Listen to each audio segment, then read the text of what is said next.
సత్యద్వందసము అంతరిక్షం నందుచున్నది. నీ నీతి దేవుని పర్వతములతో సమానము. నీ న్యాయ విధులు మహాగాధములు. యెహోవా నరులను జంతువులను రక్షించువాడుకు నీవే. దేవా నీ కృప ఎంతో అమూల్యమైనది. నరులు నీ రెక్కల నీడను ఆశ్రయించుచున్నారు. నీ మందిరం యొక్క సమృద్ధి వలన వారు తృప్తి నొందుచున్నారు. నీ ఆనంద ప్రవాహంలోనిది నీవు వారికి త్రాగించుచున్నావు. నీ యొద్ద జీవపు ఊట కలదు. నీ వెలుగును పొందియే మేము వెలుగుచున్నాము. నిన్ను ఎరిగిన వారి ఎడల నీ కృపను, యథార్థ హృదయుల ఎడల నీ నీతిని ఎడతెక్క నిలుపుము.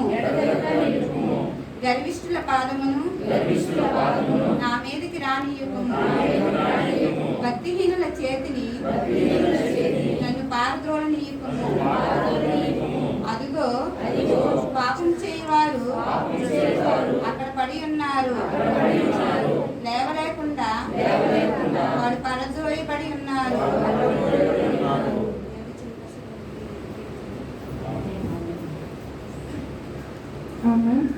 కీర్తనలో చూసినట్లయితే 5వ చరణంలో యెహోవా నీ కృప ఆకాశంలో అంటుచున్నది, నీ సత్య సంగత్వము అంతరిక్షంలో అంటుచున్నది. దేవా నీ కృప ఎంతో అమూల్యమైనది.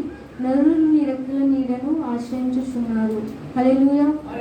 మనం కూడా ఈ సమయంలో కేవలం ఆయన కృప వలన మాత్రమే ఆయన సన్నిధానంలో ఉన్నాము.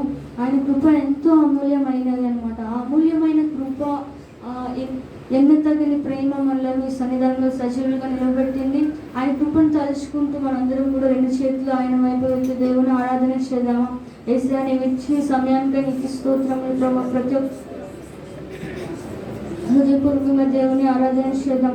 పరిశుద్ధుడా నీకు స్తోత్రం స్తోత్రం స్తోత్రం స్తోత్రం స్తోత్రం. యేసయ్యా సర్వోన్నతుడా నీకే వందనములు ప్రభువా. హల్లెలూయా హల్లెలూయా హల్లెలూయా. ప్రతి ఒక్కరు కూడా ఆరాధన చేద్దాం. ఆయన ఇచ్చిన ఈ సమయాన్ని, కొద్ది సమయాన్ని ఆయన కొరగా వినియోగిద్దామా. యేసయ్యా వర్షం కాలం అంతా ప్రభావ నేను కాల్చున్నాను తండ్రి, నీకు స్తోత్రములు ప్రభావ. ప్రతి ఒక్కరు కూడా ఆరాధన చేద్దాం. యేసయ్యా నీకు స్తోత్రములు ప్రభావ. హల్లెలూయా హల్లెలూయా హల్లెలూయా హల్లెలూయా.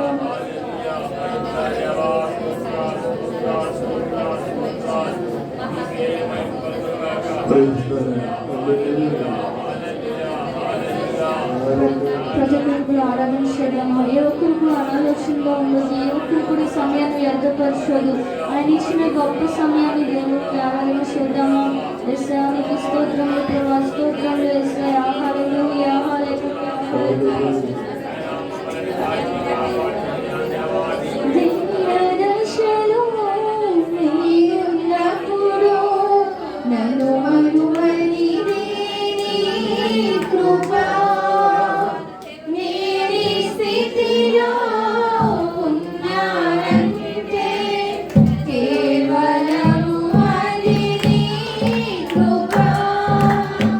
దీన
సంతోషంగా ఉన్నామంటే ప్రభు నీ కృప యేసయ్యా. ఆరోగ్యంగా ఉన్నామంటే యేసయ్యా నీ కృప తండ్రి యేసయ్యా. ఇచ్చిన ప్రతి ఆశీర్వాదానికి నీకు వందనములు ప్రభు యేసయ్యా. నీకు స్తోత్రములు ప్రభు. ఆయన చేసిన మేలును తలుచుకుంటా, ఆయన ప్రేమను తలుచుకుంటూ దేవాన్ని ఆరాధించుదామా. హల్లెలూయా హల్లెలూయా. పరిశుద్ధాత్మ స్తోత్రం స్తోత్రం స్తోత్రం యేసయ్యా. హల్లెలూయా హల్లెలూయా హల్లెలూయా హల్లెలూయా. యేసుకి వందనములు ప్రభు. స్తోత్రం యేసయ్యా. హల్లెలూయా హల్లెలూయా హల్లెలూయా.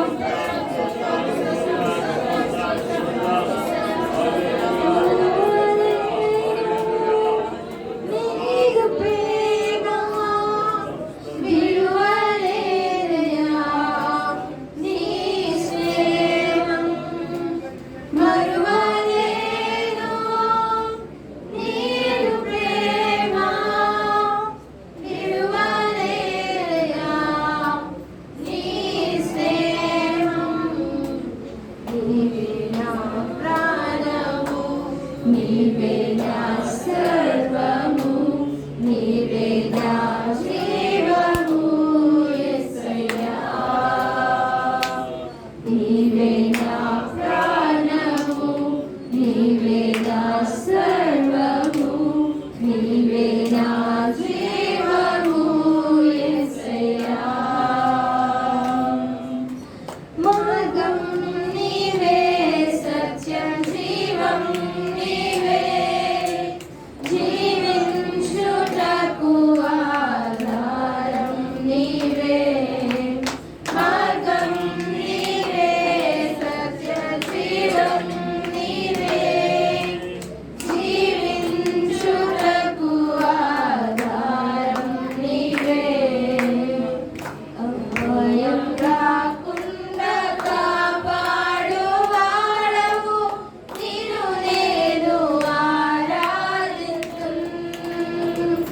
అభయం రాకుండా కాపాడు వాడవు, నిన్ను నేను ఆరాధింతును.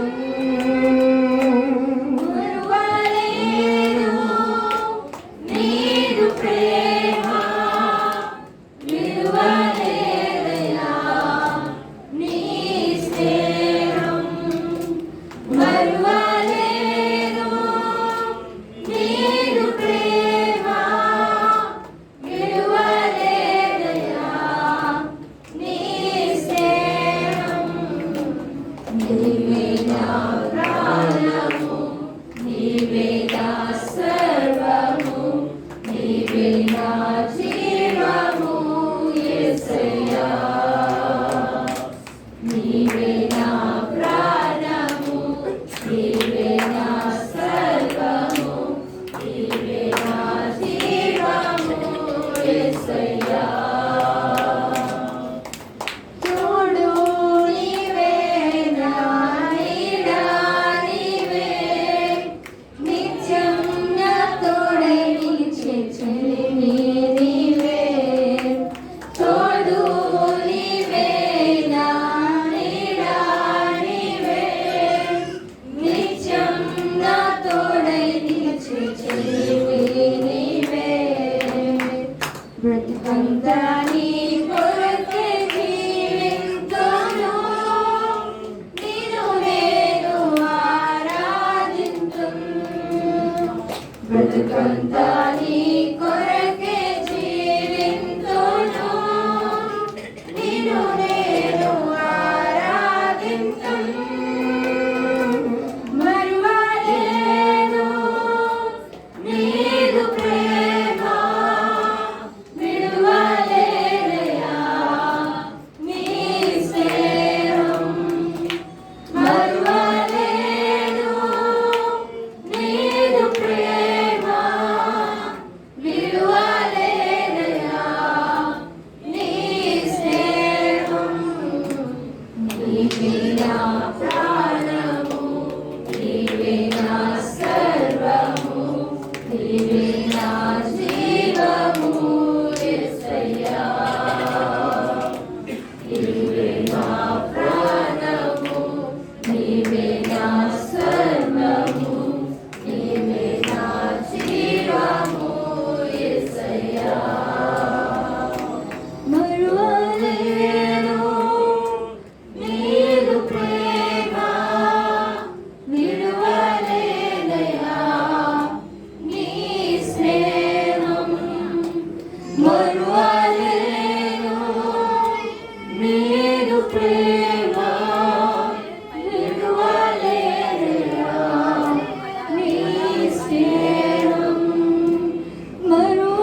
ప్రేమలను మరువలేము ప్రభా.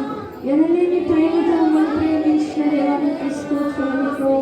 ఉచితమైన కృపలో ప్రభా మమ్మల్ని ఎన్నుకున్నవాడానికి స్తోత్రములు చెల్లించుకుంటున్నాము యేసయ్యా. ఏమిచ్చి రుణం తీర్చగలం ప్రభా. నీ సన్నిధానంలో నిలబడి ఉన్నాము తండ్రి. మీరు మమ్మల్ని దర్శించండి ప్రభా. మా అంతరంగం ఎదిగిన దేవుడు యేసయ్యా. మా హృదయాన్ని పరిశీలిస్తున్న దేవుడు యేసయ్యా. మా జీవితాన్ని పరీక్షిస్తున్న దేవుడు యేసయ్యా. ఎంతగానో కృప చూపించి ప్రభా ఇంకను మమ్మల్ని సజీవులుగా ఉంచున్నావు తండ్రి యేసయ్యా. యేసు నీకు స్తోత్రములు ప్రభా. యేసయ్యా నీవు చూపిన ప్రేమను మేము మరుస్తున్నామేమో ప్రభా.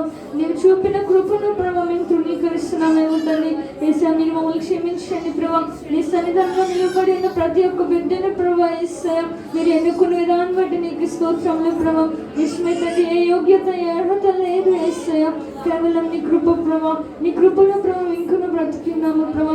ఇంకను బ్రతికి ఉన్నామంటే ప్రభా యేసయ్యా ఇంకను ప్రభా నీ సేవ చేయవలసిన వారిగా ఉన్నాము ప్రభా. నీ చిత్తాన్ని నెరవేర్చవలసిన వారిగా ఉన్నాము తండ్రి యేసయ్యా. యేసయ్యా నీ జ్ఞానం మాకు దయచేయండి ప్రభా. నీ భయం మాకు దయచేయండి యేసయ్యా. నీ వంటి జీవితం మాకు దయచేయండి ప్రభా యేసయ్యా. పరిశుద్ధాత్ముడ ప్రభా యేసయ్యా మేము లోకంలో కలుస్తున్నామేమో ప్రభా. మీరు మమ్మల్ని క్షమించండి ప్రభా. లోకాశల నుండి మీరు విడుదల కలుగజేయమని అడుగుతున్నాను ప్రభా. మా ఆలోచన తలంపులుగా మార్చండి యేసయ్యా. అపవాది శక్తులను మా జీవితాల నుంచి లయపరచమని అడుగుతున్నాను ప్రభా. యేసయ్యా మేము వెనుదిరిగి చూడకుండా ప్రభా నీ వైపు చూస్తూ కొనసాగిపోవాలి యేసయ్యా. ఇంకా నీకు ఇష్టమైన మాలో ఏమైనా ఉంటే యేసునామములో మీరు తీసివేయమని అడుగుతున్నాను ప్రభా. ప్రతి ఒక్క బంధకాలను మీరు విడిపింపజేయమని అడుగుతున్నాను యేసయ్యా. పరిశుద్ధాత్ముడా మీరు మా జీవితంలో గొప్ప కార్యాలు చేయమని అడుగుతున్నాను తండ్రి యేసయ్యా. నీ సన్నిధిలో ఉన్నామంటే ప్రభా కేవలం నీ కృప యేసయ్యా. కేవలం నీ కృప తండ్రి యేసయ్యా. నీ కృప ద్వారా ప్రభా యేసయ్యా నీ మాతో ఏం మాట్లాడాలనుకుంటున్నావో ప్రభా నేను సిద్ధపడి కలిగి ప్రభా మా హృదయాలను సిద్ధపరచుకొని ప్రభా నీ సన్నిధానంలో ఏకీభవించి కృపను దయచేయమని అడుగుతున్నాను ప్రభా. కూడిన ప్రతి ఒక్క బిడ్డను కూడా మీరు జ్ఞాపకం చేసుకోనండి యేసయ్యా. సంఘం చుట్టూ ప్రభా సంఘ బిడ్డలందరి పైన యేసయ్యా నీ ఆత్మను కృమ్మరించమని అడుగుతున్నాను ప్రభా. పరిశుద్ధాత్మన ప్రభా నీ ఆత్మవశంలో మీరు మమ్మల్ని ఉంచుకోనండి యేసయ్యా. వాక్యం ద్వారా మీరు మాతో మాట్లాడండి యేసయ్యా. ఇంకా జరిగిపో వారాన్ని అంతట్లో ప్రభా మీరు మహిమ పొందమని అడుగుతున్నాను ప్రభా యేసయ్యా. ఈ చిన్న స్తుతి ఆరాధన ద్వారా ప్రభా మీరు మహిమ పొంది ఉన్నారని నమ్ముతూ స్తుతిస్తూ యేసు నామములో నీకు సమర్పిస్తున్నాము తండ్రి ఆమేన్. మన హృదయాన్ని సిద్ధపరచుకుందాం. నీ వాక్యమే నన్ను బ్రతికించును, బాధలలో నెమ్మదినిచ్చును. నీ వాక్యమే నన్ను బ్రతికించును, బాధలలో నెమ్మదినిచ్చును. పరిశుద్ధుడైన యేసయ్యా నీకు స్తోత్రములు ప్రభా. ఉదయకాల సమయంలో ప్రభా నీ సన్నిధానంలో మేము నిలిచి ఉండగా ప్రభా మీరు మధ్యలో ఉండమని అడుగుతున్నాను యేసయ్యా. యేసయ్యా నీ మాటలు ప్రభా మేము వినబోతూ ఉండగా ప్రభా మీరే మా హృదయాలు సిద్ధపరచమని అడుగుతున్నాను తండ్రి. అనాలోచన ప్రభా యేసయ్యా అవిశ్వాసాన్ని ప్రభా వేషధాన్ని మీరు కొట్టివేయమని అడుగుతున్నాను యేసయ్యా. ప్రతి ఒక్క బిడ్డ ప్రభా సంపూర్ణంగా ప్రభా యేసయ్యా వినటానికి మీరు కృప చూపించండి యేసయ్యా. వినటం వల్ల విశ్వాసం కలదు అని సెలవిస్తున్నాము తండ్రి యేసయ్యా. యేసయ్యా మేము మీ వాక్యాన్ని ప్రభా సరిగా వినలేక ప్రభా అవిశ్వాసులుగా ఉంటున్నామేమో క్షమించండి ప్రభా. మీ దైవజన నోటికి బోరుగా ఉండి ప్రభా నీ ఆత్మతో నింపి వాడుకోమని అడుగుతున్నాను ప్రభా. ఇంకా జరగబో ప్రారంభించడం మీరే సహాయం చేయమని యేసు నామములో అడిగి వేడుకుంటున్నాము తండ్రి. ఈ సమయంలో చప్పట్లు కొడుతూ పాస్టర్ గారు. యేసు క్రీస్తు నామములో అందరికీ వందనాలండి. ఇంకా కొంతమంది రాలేకపోయారు అనుకుంటాను. సరే ఉదయకాలమే కాబట్టి రాలేని వాళ్ళు ఎవరైనా ఉంటే మీ ఫ్రెండ్స్కి తెలియచేయండి. రాత్రికి 7 గంటలకి మరలా యాజ్ ఇట్ ఈజ్ ఆరాధన ఉంటుంది. మారు మనసు పొందిన ఒక విశ్వాసకి నిజంగా నేను మారు మనసు పొందాను, నా మనసు మార్చుకున్నాను అన్న ఒక భక్తునికి, ఒక సేవకునికి, ఒక సంఘస్థునికి ఉండవలసిన కొన్ని లక్షణాలు చెబుతాను. ఎందుకంటే రాత్రి దేవుని దాసుడు, దేవుని సేవకుడైన దావీదు అన్నావు. ఆయనకుండిన లక్షణాలు రాత్రి చూస్తాం. ఇప్పుడు అదే కంటిన్యూ చేస్తూ మరి ఆయనకుండిన లక్షణాలు రాత్రి చూసాం. మరి వాటిని బట్టి మనకుండవలసిన లక్షణాలు ఏంటి అనేది ఈరోజు ధ్యానం చేద్దాం.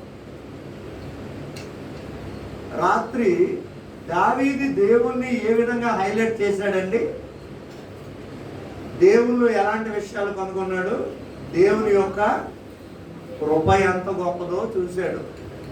దేవుని యొక్క సత్య సంతత్వం ఎంత గొప్పదో చెప్పాడు రాత్రి మనకి. దేవుని యొక్క నీతి ఎంత గొప్పదో చెప్పాడు. దేవుని యొక్క న్యాయ విధులు చెప్పాడు. ఇంకా దేవుని యొక్క రెక్కల చాటుని ఎంత భద్రతో చెప్పాడు. దేవుని యొక్క మందిరంలోని సమృద్ధి ఏంటో చెప్పేశాడు. ఇవన్నీ నాకు ఎలాగొచ్చాయంటే నేను దేవుని సేవకుడను, దేవుని దాసుడను, దేవునిలో ఉన్నాను కనుక ఇవన్నీ పొందుకున్నాను అన్నాడు. ఆయనను బట్టి మనము నేర్చుకొని ఇప్పుడు దేవుని దాసునిగా, విశ్వాసిగా, మారు మనసు పొందిన వ్యక్తిగా మనకుండవలసిన కొన్ని లక్షణాలు ఈ రాత్రి ఈ ఉదయకాలం మనం ధ్యానం చేద్దాం. కొన్ని చూద్దాం. ఒకసారి బైబిల్ తెరవండి. ప్రతి ఒక్కరు కూడా మీ బైబిల్ తెరిచి ఉంచాలి. నెంబర్ 1 మత్తయి సువార్త 3వ అధ్యాయం 8వ వాక్యంలో, మత్తయి 3:8 అబ్రహాము మాకు తండ్రి అని మీరు చెప్పుకొని తలంచవద్దు. దేవుడు ఈ రాళ్ల వలన అబ్రహాముకు పిల్లలను పుట్టింపగలడని మీతో చెప్పుచున్నాను. ఇప్పుడే కొద్దిగా చెట్ల వేరున ఉంచబడి ఉన్నది కనుక మంచి ఫలము ఫలించని ప్రతి చెట్టును నరకబడి అగ్నిలో వేయబడును. మారు మనసు నిమిత్తము నేను నీళ్లలో మీకు బాప్తిస్మం ఇస్తున్నాను. అయితే మత్తయి 3:8 ఏమని పర్టిక్యులర్ గా ఉంటుందంటే, మారు మనస్సుకు తగిన ఫలములు పొందండి అన్నాడు. ఒక వ్యక్తికి మారు మనస్సే ఉంటే మారు మనస్సుకు తగిన ఫలములు పొందుతాడు. దావీదుకి మారు మనస్సుంది, మారు మనస్సుకు తగిన ఫలములు రాత్రి చూసేసాం. ఇప్పుడు వాక్యం వింటున్న నీకు నాకు మారు మనస్సు ఉంది, దానికి తగిన ఫలములు కొన్ని చూద్దాం. ఈ మాటలు చెబుతున్నది ఎవరు అంటే బాప్తిస్మం ఇచ్చి యోహాను. యోహానులు చాలా మంది ఉన్నారు బైబిల్లో. జబదయి కుమారులు 2 ఉన్నారు. వాళ్ళ పేర్లు యోహాను, యాకోబు. ఆ యోహాను కాదు. ఈయన ఎవరంటే బాప్తిస్మం ఇచ్చి యోహాను. ఈయన తల్లిదండ్రులు ఎవరు? జకర్యా, ఎలీషబెతు. వృద్ధాప్యములో దేవుడు వారికి ఇచ్చిన కుమారుడే యోహాను. యోహానును ప్రాముఖ్యంగా బాప్తిస్మం ఇచ్చి యోహాను. యోదయ అరణ్యములో సువార్త ప్రకటిస్తూ ఉండేవాడు. ఈయన యూనిఫామ్ ఏంటంటే, ఈయన కూడా ఒక యూనిఫామ్ ఉంది. ఏంటి? ఒంటె రోమముల వస్త్రమును మొల చుట్టూ తోలు గట్టి కట్టుకునేవాడు. ఈయనకి ఫుడ్ కూడా సెపరేట్గా ఉంది. ఏంటది? అడవి తేనె మిడతలు ఈయన ఫుడ్. అది ఈయన ఎక్కడుండేవాడండి? యోదయ అరణ్యములో ఉండి అక్కడున్న ప్రజలకు సువార్త చాటేవాడు. అంటే ఒక సువార్త చాటేవాడికి ఫుడ్ సపరేట్గా ఉంది, యూనిఫామ్ సపరేట్గా ఉంది, ఏరియా సపరేట్గా ఉంది, ఆయనకి ఇవ్వవలసిన అంశం కూడా సపరేట్గా ఉంది. ఏ వ్యక్తినైనా దేవుడు ఎన్నుకొని ఏర్పాటు చేసుకుంటే ఆ వ్యక్తిని దేవుడు ఏం చేస్తాడంటే ప్రత్యేక పరిచేస్తాడు. అందుకే అపోస్తల కార్యములు 2వ అధ్యాయంలో మీరు మూర్ఖులకు ఈ తరము వారికి వేరై రక్షణ పొందుడి అంటాడు. మూర్ఖులైన ఈ తరము వారికి వేరై మనం వేరుగా ఉండాలి. చదువుతారా? అపోస్తల కార్యములు 2వ అధ్యాయము 40 నుండి అయితే చదవచ్చు.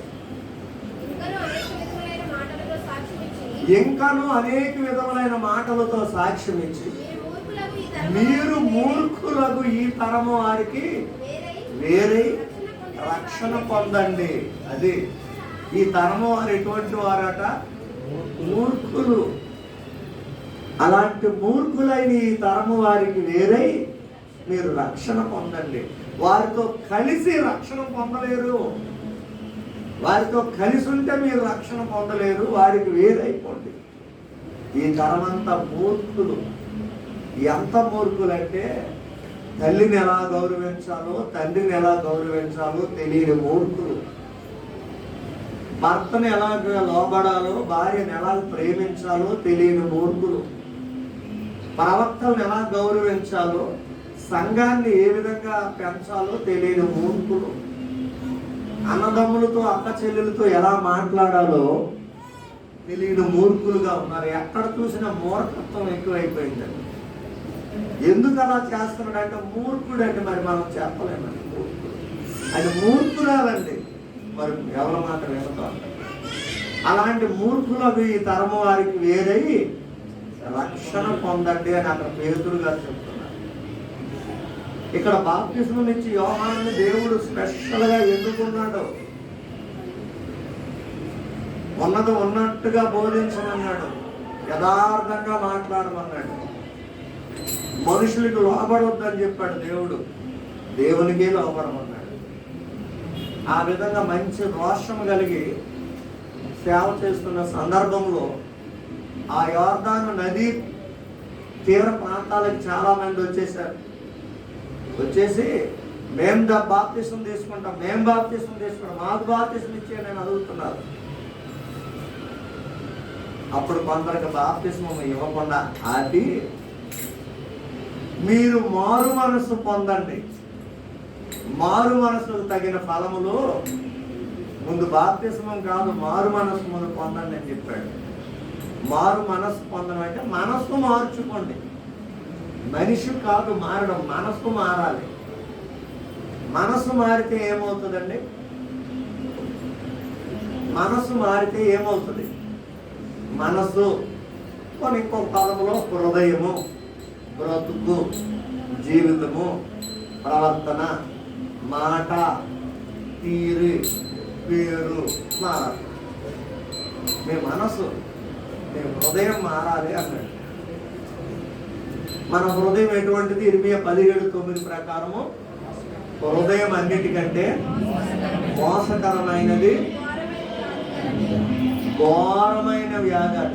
ఎటువంటి వ్యాధి అండి? ఏంట వ్యాధి? హృదయము అన్నిటికంటే మోసకరమైనది, ఘోరమైన వ్యాధి గలది. ఏంట వ్యాధి? హృదయానికి ఉన్న వ్యాధి ఏంటండి? ఆదికాండం 6:5 దేవుడు నొచ్చుకున్నాడు ఆ వ్యాధి గురించి. డేట్ చదవండి, చదవండి. నరుల చెడుతనము భూమి మీద గొప్పదని, వారి హృదయము యొక్క తలంపులలోని ఊహ అంతా ఎల్లప్పుడూ కేవలం చెడ్డదని యెహోవా చూసి తాను భూమి మీద నరులను చేసినందుకు యెహోవా సంతాపము నుండి హృదయములో నొచ్చుకున్నాడటండి. నరుల చెడుతనము, తలంపుల్లోని ఊహ, మోసము, ఇది చాలా గొప్పదట.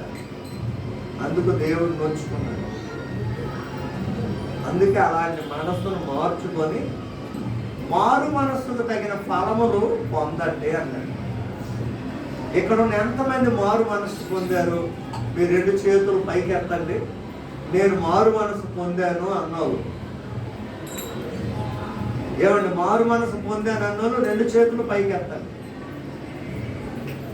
పిల్లలు, మీరు మారు మనసు పొందలేదా? హల్లెలూయా.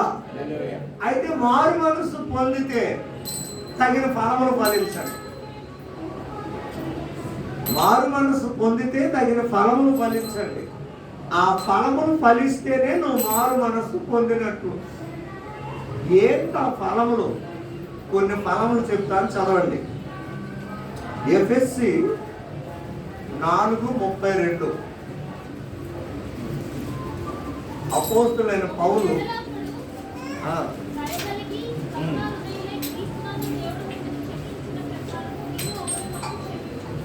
అదండి మారు మనసుకు పొందిన ఫలాల్లో మొదటిది ఏంటంటే, మరలా చదవండి, మైక్ పట్టుకొని చదవండి.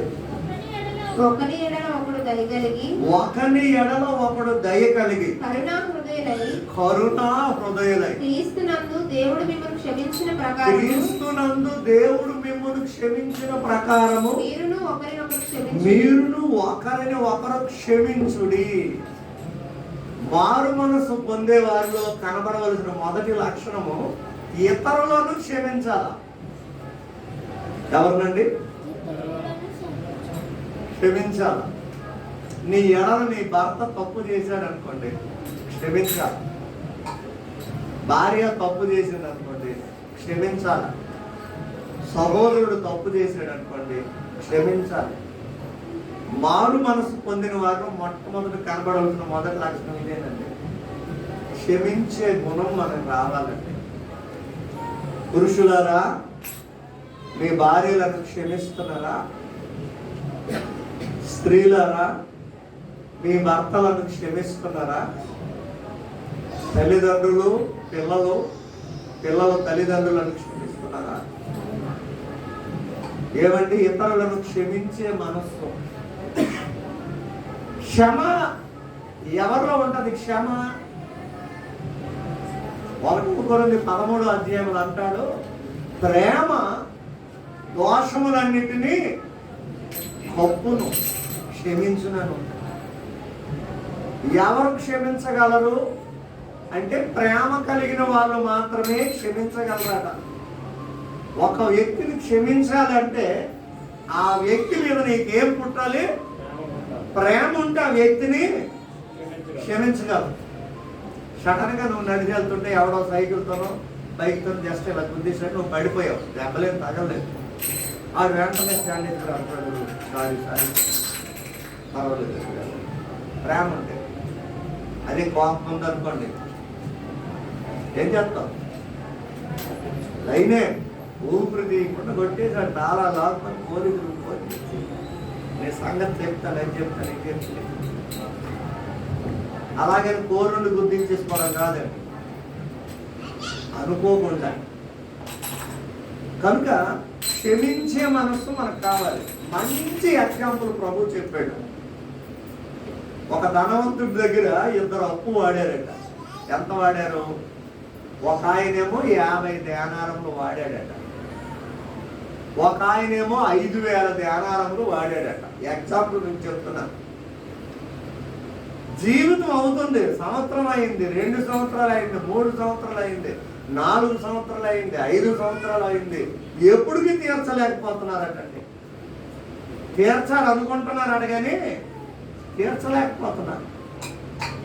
అప్పుడు ఈ పెద్ద ఆయన ఆలోచన చేసి, ఏంటి వాళ్ళిద్దరికి ఇంచుమించు 10 సంవత్సరాలు అయిపోయింది, ఎప్పటికీ తీర్చలేకపోతున్నారు కాదని అని ఇద్దరిని పిలిచి, ఎప్పుడు తీరుస్తారు నా అప్పు అంటే, అయ్యా నెక్స్ట్ ఇయర్ తీర్చేస్తామండి, ఇదిగో వచ్చే నెల డ్వాక్రా లోన్ అంతా తీర్చేస్తామండి, ఆ పై నెలలో జగన్ అన్న డబ్బులు వేస్తాడు తీర్చేస్తానండి. ఇప్పుడు అంటాను కదా అలాగే. ఈయన ఆలోచన చేసి సర్లే తీర్చలేకపోతున్నారు, వాళ్ళిద్దరు నోట్లు ఒకసారి బయటికి తీయండి అన్నారు. ఆ ఇంటి పనివాడు, అయ్యా ఇదిగో నోట్, ఇదిగో ఫలానా తారీఖు, ఇదిగో ఇంట్రెస్ట్, ఇవన్నీ ఆ 2 నోట్లు చింపే అన్నాడు. ఏం సార్ అన్నాడు, పాపం వీళ్ళు తీర్చలేకపోతున్నారు, ఇద్దరిని క్షమించి వదిలేద్దాం, ఎందుకంటే వాళ్ళ పరిస్థితులను బట్టి వాళ్ళు తీర్చలేకపోయారు, క్షమించేద్దామని ఆ నోటులు చింపేసి, మరి మీరు తీర్చక్కర్లేదు, మీ బుర్రలో నుండి ట్యాక్షన్ చేసి మీరు ప్రశాంతంగా హ్యాపీగా వెళ్ళిపోండి అంటే ఎంత సంతోషంగా వెళ్తారండి. ఈ ఇద్దరిలో ఎవరికి ఎక్కువ సంతోషం? ఎవరైతే ఎక్కువ అప్పు ఉన్నాడో వాడు మహా సంతోషంతో వెళ్ళిపోయాడు. దేవుడు ఉన్నాడు, దేవుడు నా పరిస్థితిని చూశాడు, దేవా అతన్ని దీవించిన ఆయన, ఆ పిల్లల్ని దీవించు ప్రభువా, ఎందుకంటే తప్పు మాఫీ చేసేసాడు ప్రభువా, ఆ కుటుంబానికి క్షేమాన్ని ఆయన్ని దీవించుకొని ఆశీర్వదించుకొని మొదటి అప్పు కూడా వెళ్ళిపోతాం. ఇక రెండో అప్పు కూడా, చిన్న అప్పు కూడా తీర్చబడిపోయింది కదా. ఇప్పుడు చిన్న అప్పు తీర్చబడిన వాడు వెళ్ళాక వాడికి ఎవడో ఒక 2 దేనారాలు ఇవ్వాలట. ఆయన మీద పడి, ఏమిరా ఎప్పుడు చెప్తాం, ఇస్తానంటే ఆడి గొంతు పట్టుకొని పిసికేస్తున్నాడట. ఎన్ని సంవత్సరాలు అయింది నీకు ఇచ్చి, ఇంకా ఇవ్వవా, ఇంకెంతకాలం నీకు, నిన్ను చంపేస్తాను, ఎవడేమంటాడు చూస్తానని వెళ్ళి వాడి మీద తిరగబడిపోతున్నాడు. వాడు కేకలేసేస్తున్నాడు. ఇంతలో ఈ రాజుగారు భటులు ఎవరో ఆ రూట్ని వెళ్ళిపోయి, ఏంటి ఇక్కడ గొడవ అవుతుంది, అసలు గొడవ కారణం ఏంటంటే, ఏమీ లేదండి, వీడికి 2 ధ్యానారాలు నేను ఇవ్వాలి, దానికోసం నా గొంతు పిసికేస్తున్నాడండి, నన్ను చంపేస్తాడట, కొట్టేస్తాడట. అప్పుడు ఆ భటుడు పర్టిక్యులర్గా చూసి, నిన్న మా రాజుగారు నిన్నే క్షమించినట్టున్నారు, 50 ధ్యానారాలు ఇవ్వదండి, అలాంటిది 2 ధ్యానారాలు నువ్వు క్షమించలేకపోయావు, కాబట్టి ఇమ్మీడియట్లుగా రాజుగారికి కబురు పంపిస్తానని కబురు పంపితే అప్పుడు ఆయన ఏమన్నారండి, వాడిని అర్జెంటుగా తీసుకొచ్చి వాడి జీవితం మొత్తం చాలు పర్లేదు, వాడి జీవితకాలం అంతా వాడిని ఎండలో వేసేమన్నారు, ఖైదులో వేసేయండి, వాడు చచ్చినంత వరకు ఖైదులోనే ఉండాలి. కారణం ఏంటి, పెద్ద ఆయన ఈయన్ని క్షమించాడు, వీడు మాత్రము ఒక చిన్న విషయంలో క్షమించలేకపోతున్నాడు. మన జీవితాల్లో కూడా మనం చేసిన ఘోరమైన నేరమైన మనుషులు ఎవరు క్షమించలేని భయంకరమైన పాపాలు దేవుడు క్షమించాడు నిన్ను, కానీ నువ్వు ఇతరులను మాత్రము అస్సలు క్షమించేదే లేదు. కొంతమంది అతను క్షమాపణే లేదు, నేను క్షమించను అంతే, నా మాట అంటే మాట, నేను క్షమించను. ఒకవేళ దేవుడు కూడా అలాగ అనుకున్నాడు అనుకోండి, మన పరిస్థితి ఏంటి? కొన్నిసార్లు భార్యలు చిన్న చిన్న మిస్టేకులు చేస్తారు, తెలిసి తెలియక, క్షమించండి. కొన్నిసార్లు భర్తలు కూడా చేస్తారు, క్షమించండి. సర్లేండి, దేవుడిని బట్టి నేను మిమ్మల్ని క్షమించాలండి అనండి. మీరు కూడా దేవుడిని బట్టి నేను క్షమించాను అనండి. అప్పుడు గొడవలు రావు, అల్లర్లు ఉండవు, ఆ మధ్యలో ప్రేమ పుట్టుకొస్తుంది. ఆ ప్రేమ ఏం చేస్తుందంటే దోషములన్నీ, అంతేగాని నువ్వు ఇలాగంట, నువ్వు అలాగంట, నాకు తెలిసింది, నువ్వు అలాంటి దానివి నాకు చెప్పారు అని దానిని ఇంకా భూతార్థంలో చూసుకుంటే అది పెద్దగా కనబడుతుంది, తీరమ్మ చూస్తే. కాబట్టి నిజంగా మారు మనసు పొందే వారిలో దేవుడు ఆశించిన మొదటి ఫలం ఏంటంటే క్షమించే గుణం. అమ్మా, ఇక్కడ కూర్చున్న వారిలో ఒకరినొకరు క్షమించుకోలేని వాళ్ళు ఎవరైనా ఉంటే ఎక్కడే క్షమించి వెళ్ళండి, ఒకరినొకరు క్షమించుకోండి. ఒకరినొకరు ప్రేమించుకుంటే ఖచ్చితంగా ఒకరినొకరు క్షమిస్తారు. క్షమించే గుణం మనకు కావాలి. సేవకులుగా మా మీద కూడా చాలాసార్లు చాలా రకరకాల భయంకరమైన మాటలు అంటారు, కానీ వాటిని ఏం చేయాలా? క్షమించాలి. మీకు ఒకసారి చెప్పాను కదా, వాక్యం చెప్పుకున్నాక ముఖం మీద ఊసి ఒకడు వెళ్ళాడు, అక్షిప్తిస్తూ తుడుచుకున్నాం, క్షమించాడు. కానీ ఆ మీటింగ్ పెట్టినోడు క్షమించలేకపోతున్నాడు, పోలీసుడు. మన 3 రోజుల మీటింగ్లో 2వ రోజు మీటింగ్కి వచ్చి ఒక బ్రదర్ నా ముందు కూర్చున్నాడు చైర్లో, సీతయ్య కానిస్టేబుల్, ఆయనే. వాళ్ళ ఇంటి దగ్గర ప్రార్థన జరిగితేనే జరిగింది. వెంటనే పెట్టి పట్టుకున్నాడు. 2వ రోజు ఉన్నోళ్ళకి తెలుసు, నా ఫ్రెండ్ వచ్చాడు నాతో పాటు కానిస్టేబుల్. నా ఇంటికి వచ్చిన పాస్టర్ గారిని ఉమ్మేస్తాను పట్టుకుంటే నేను ఒక్క మాట అన్నాను, ఆయన నా తండ్రి అనుకో, వదిలే అన్నాను. దేవుడు ఆయనతో మాట్లాడాడు, అంటే భయపడిపోయాడు, సీరియస్గా వెళ్ళిపోయి రోడ్డు వరకు వెళ్ళి బస్సు ఎక్కి ఏదో ఊరు వెళ్ళిపోవాలనుకున్నాడు. కానీ భయం వేసేస్తుందట, నేను రోడ్డు మీద 2 వెళ్తుంటే లారీ గుద్దేస్తుందేమో, బస్సు తిరగబడిపోతుందేమో, ఏమైపోతుంది భయం. నేనేమనలే, దేవుడు ఆయనతో మాట్లాడి భయపడి మళ్ళీ రిటర్న్ వచ్చి కాళ్ళ మీద పడ్డాడు. క్షమించడంలో తప్పు లేదండి, క్షమించాలి. మారు మనసు తగిన ఫలాల్లో మొదటిది క్షమించడం. కొంతమంది సంవత్సరాలు బడి ఏకలము ఈపు ఉంచుకుంటారు, కక్ష ఏమంటారా? క్రోధమా, కక్ష, ఇంకేమంటారు? అసూయ, ద్వేషం, ఇంకేమంటారు దాన్ని? ఆవిడ మీద నాకు ఎంతవరకు ఉందండి, అతని మీద నాకు ఎంతవరకు బాగా ఉంచేసుకుంటారు. అలాగా దేవుని పిల్లలకి ఆ లక్షణం ఉండకూడదు, క్షమించుకోవాలి, ఒకరినొకరు క్షమించాలి. ఇది మొదటి లక్షణం అండి. యోహాను మొదటి పత్రిక 1వ అధ్యాయం 9వ వాక్యం చదవండి. మన పాపములను మారు మనస్సుకు తగిన ఫలములలో రెండవది, మన పాపమును మనము ఒప్పుకొని ఎడల ఆయన నమ్మదగిన వాడును నీతిమంతుడును గనుక ఆయన మన పాపములను క్షమించి సమస్త దుర్నీతి నుండి మనలను పవిత్రులనుగా చేయును. రెండవదిగా మన పాపములను మనము ఒప్పుకొని విడిచిపెట్టాలి. 28 సామెతలు 13 కూడా ఒకసారి చదవండి. సామెతల గ్రంథం 28:13 ఏమి రాయబడి ఉంటుంది? అతిక్రమములు దాచిపెట్టువాడు వర్ధిల్లడు, వాటిని ఒప్పుకొని విడిచిపెట్టువాడు కనికరము పొందును. చూడండి, అతిక్రమములు అంటే పాపములు ఏం చేయాలంటే ఒప్పుకోవాలి, విడిచిపెట్టాలి. ఒప్పుకోవాలి, ప్రతి పాపమును ఒప్పుకోవాలి. ఒకరితో ఒకడు ఒప్పుకోనుడి అన్నాడు. మేము పాపములు ఒప్పుకోమన్నాడు. పాపాలు ఒప్పుకోవాలి, విడిచిపెట్టాలి.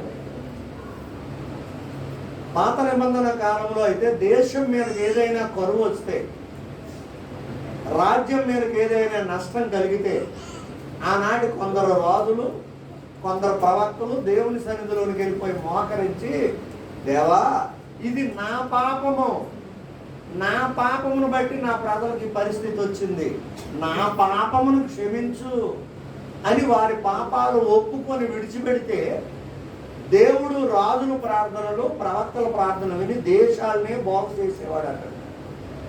అలాగే నీ కుటుంబం కొరకు నీ వ్యక్తిగతంగా నువ్వు నీ పాపాన్ని ఒప్పుకొని విడిచిపెట్టు, నీ ఇంటి మీద ఉన్న శాపాన్ని దేవుడు తీసేస్తాడు. నెహెమ్యా రాజు సముఖంలో ఉన్నాడు. రాజుకు గిన్నె అందించేవాడు, ఉన్నతమైన స్టేజ్లో ఉన్నాడు, తిరుగులేదు, రాజుగారికి దగ్గరగా ఉన్నాడు. రాజుగారి ప్రతి కదలిక నెహెమ్యాకు తెలుసు. ఒకసారి యెరూషలేములో కొందరు పెద్దలు వచ్చారట, మన సంఘ పెద్దలాగా పెద్దలు వచ్చారు, నెహెమ్యా దగ్గరికి వచ్చారు. వాళ్ళని ఎదుర్కొని మన రాజ్య పరిస్థితి ఎలా ఉంది, యెరూషలేము ఎలా ఉంది, మందిరం ఎలా ఉంది, మన ప్రజలు ఎలా ఉన్నారని యోగక్షేమాలు అడుగుతున్నాడు. చూడండి, ఉన్నతమైన స్టేజ్లో ఉన్న తన ప్రజలను, తన బంధువులను, తన స్నేహితులను, తన మందిరాన్ని, తన దేవుడిని మర్చిపోలేదు. మనం ఒక స్టెప్ ఎగితే చాలు, కింద స్టెప్ మర్చిపోతాం. చెట్టు ఎక్కి మొదలు మర్చిపోవడం అంటే అది. ఒక్క స్టెప్ పైకి దేవుడు తీసుకెళ్తే చాలు. 1000 రూపాయలు ఉన్న నువ్వు లక్షాధికారి అయితే చాలు, కింద ఉన్నోడు కనపడ్డావు. ఒకవేళ దేవుడు ఇంకా నిన్ను బ్లెస్ చేసి కోటీశ్వరుడిని చేస్తే అసలు భూమే కనపడదు కొంతమందికి. మొత్తం వాళ్ళంతా ఆకాశంలోనే తిరుగుతారు. కానీ బైబిల్లో భక్తులు అలాగలేరు. ఉన్నతమైన స్టేజ్లో ఉన్నాడు నెహెమ్యా. యెరూషలేము నుండి పెద్దలు వచ్చినప్పుడు అడుగుతున్నాడు, ఎలా ఉంది యెరూషలేం, మందిరం ఎలా ఉంది, దేవుని సన్నిధి ఎలా ఉంది ఏంటంటే, అప్పుడు పెద్దలందరూ బాధపడుతూ చెప్తున్నారు, మందిరం కాలిపోయింది, గుమ్మములు కాలిపోయాయి, శత్రువులు వచ్చి నాశనం చేశారు, ప్రజలందరూ చెల్లా చెదురైపోయారు.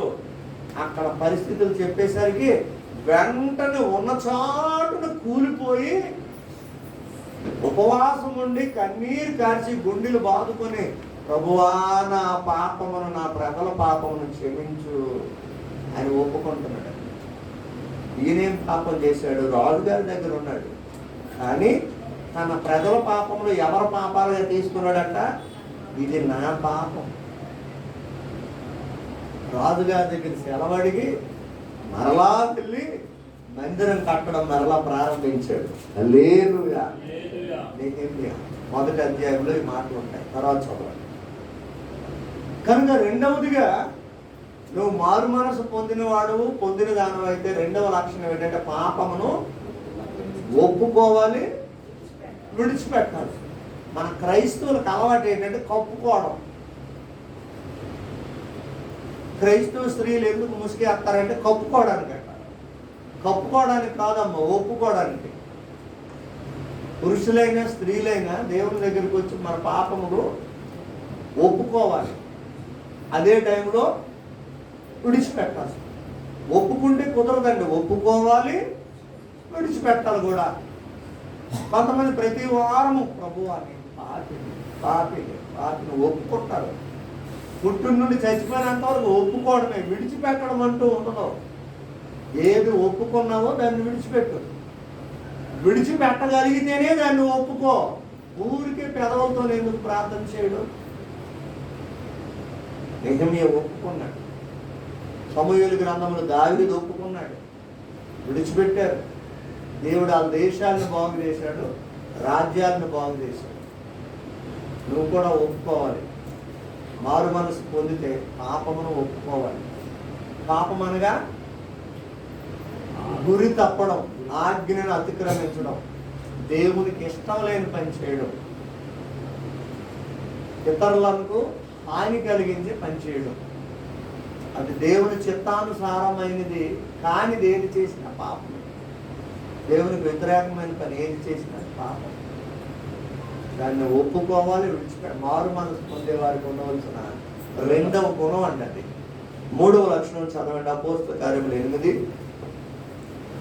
8:28 ఒకరు చదవండి, 38 ఒకరు చదవండి.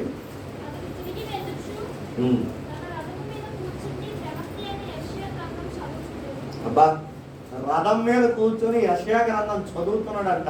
మరి వాక్యం అంటే ఎంత ఆశో ఇది.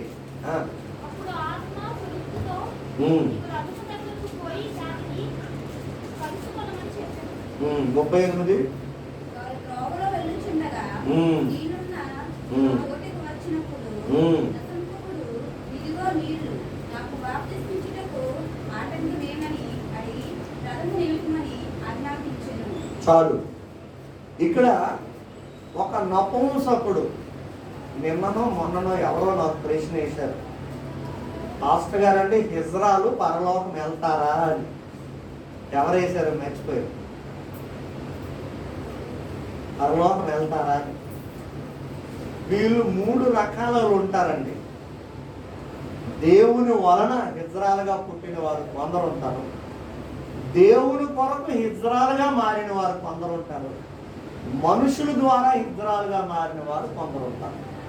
మీకు తెలుసు కదా, మన ప్రక్కనే జోగవానిపాలెంలో మా చెల్లి వాళ్ళు ఉన్న ఏరియాలోనే అందమైన ఒక అబ్బాయి, ఆ అబ్బాయిని ఎత్తుకుపోయి ఇజ్రాగా మార్చేశాడు. ఇప్పుడు అమ్మాయి అయిపోయాడు, మనుషులు మార్చేశారు. కొంతమంది దేవుని కొరకు ఒక ఇజ్రాగా మారిపోతారు. నేను దేవుని కోసం బ్రతుకుతాను, నా తీర్మానం ఇది, నాకు ఇంకేంటి లోక సంబంధమైనవి వద్దు అన్నట్టుగా దేవుడే పుట్టించిన ఇజ్రాయెలుగా కొంతమంది ఉన్నారు. అందుకే ఇప్పుడు కొంతమంది వాదన కూడా ఉంది, దేవుడే ఇజ్రా అంటూ కొంతమంది వాదనలు. ఎందుకంటే ఆయన కొన్ని సందర్భంలో ఒకరి తల్లి వారిని ఆదరించినట్లు ఆయన పిలువబడుతున్నాడు, కొన్ని సందర్భంలో ఒకరి తండ్రి వారిని చేరదీసినట్లు. అంటే మేము నమ్ముకున్న దేవుడు తల్లి, మేము నమ్ముకున్న దేవుడు తండ్రి, కనుక ఆయన కూడా ఇజ్రాయే మాలాగా, కనుక ఆ దేవుడు మా దేవుడు అంటున్న కొన్ని వర్గాలు కూడా ఉన్నాయి. ఇక్కడ కూడా అలాంటి ఒక ఇజ్రా నపుంసకుడు. రాజుల కాలంలో రాణిల దగ్గర నపుంసకులను పెట్టేవారు కాపలాదారులుగా. నపుంసకులను కాకుండా మామూలు పురుషులను పెట్టారనుకోండి, ఒకవేళ ఈ రాణి గారికి వీడు ఇష్టమైతే ఆయన పట్టుకొని పారిపోతారు బంగారం పట్టుకొని. అందుకని అలాంటి వాళ్ళని పెట్టేవారు కాదు. అంటే ఇజ్రాలు అంత నమ్మకమైన వారు ఆ రోజుల్లో. అంటే వీళ్ళు స్త్రీ సాంగత్యం చేయరు, వీళ్ళు మంచి వాళ్ళు అన్నట్టుగా వాళ్ళను పెట్టేవారు. అలాంటి ఒక ఇజ్రాయిల్ ఒక నపుంసకుడు. ఈయన పెట్టుకున్న రాణి గారి పేరు ఏం పేరండి? అక్కడ ఉంది ఆ భాగంలో, కందాకే. ఏం పేరండి? కందాకే. ఏమమ్మా కింద కూర్చున్నావు అంటే అందాకే, తర్వాత చెయ్యిలోకి వెళ్ళిపోతాడు అన్నట్టు. కందాకే అనే రాణి దగ్గర ఈయన పని చేస్తున్నాడు ఒక నపుంసకుడు, ఆయన పేరు రాయబడల. ఒకసారి ఈమె గారు ఏం చేశారంటే, యెరూషలేము ఆరాధనకు వెళ్ళాలి వాళ్ళు. మనమంటే వాటపూడి 2 కిలోమీటర్లు 1 కిలోమీటర్లు కింద నుండి మేరకు వచ్చేస్తే మనకు చర్చి కనబడిపోతుంది. ఆ రోజుల్లో ఆరాధనకి వెళ్ళాలంటే ఏ ఊరు వెళ్ళాలండి? యెరూషలేం. నువ్వు భారతీయుడు అయినా దేవుడిని ఆరాధించడానికి వెళ్ళాలంటే ఎక్కడికి వెళ్ళాలి? యెరూషలేం. యెరూషలేం వెళ్ళాలంటే సంవత్సరానికి ఒక్కసారి కూడా మనకి ఛాన్స్ కుదరదు. అసలు ఇన్ని సంవత్సరాలు వచ్చి ఇప్పటికి ఇంకెళ్ళలేదు.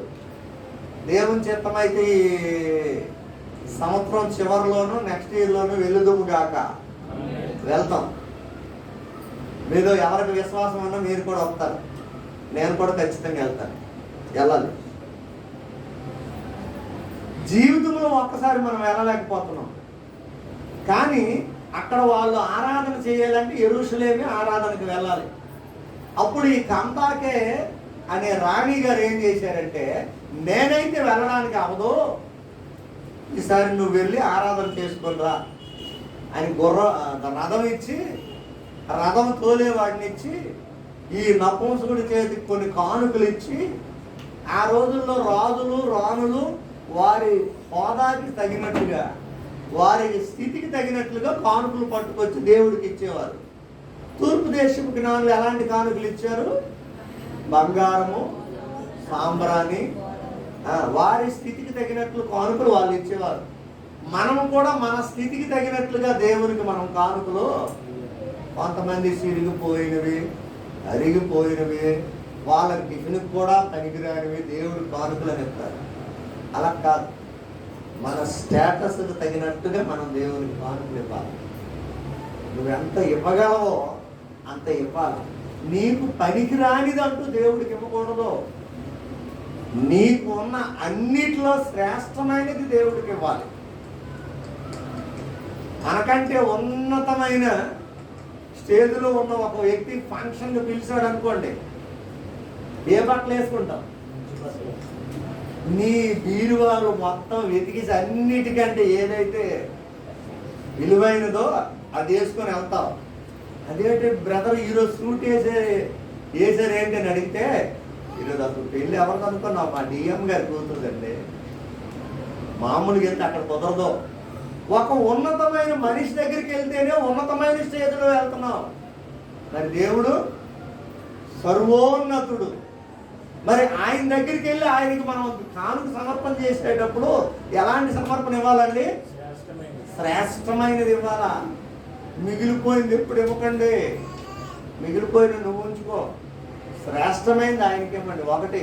రెండవదిగా మొదటిది ఆయనకి ఇవ్వాలి. ప్రథమ ఫలం ఆయనకి ఇవ్వాలి. దశమ భాగం ఆయనకి ఉన్నతమైనవి ఇవ్వాలి. ఉన్నతం లేనివి ఇవ్వకూడదు. పిల్లల్ని ఎందుకండి ఇద్దరిని సేవకు అంటున్నారు? 10th వరకు చదివి మానిపించేయండి, బైబిల్ ట్రైనింగ్ పంపించేయండి అని నాకు చాలా మంది సలహాలు ఇచ్చారు. 10th వరకు చదివిన వాళ్ళని సేవకి ఇస్తే ఏముందండి? ఇంటర్లు చదివించాలి, డిగ్రీలు చదివించాలి, పీజీలు చేయించాలా, ఇంకా ఉన్నతమైన చదువులు చదివి అప్పుడు ఉన్నతమైన నా పిల్లలను సేవకి ఇవ్వాలన్నాను నేను.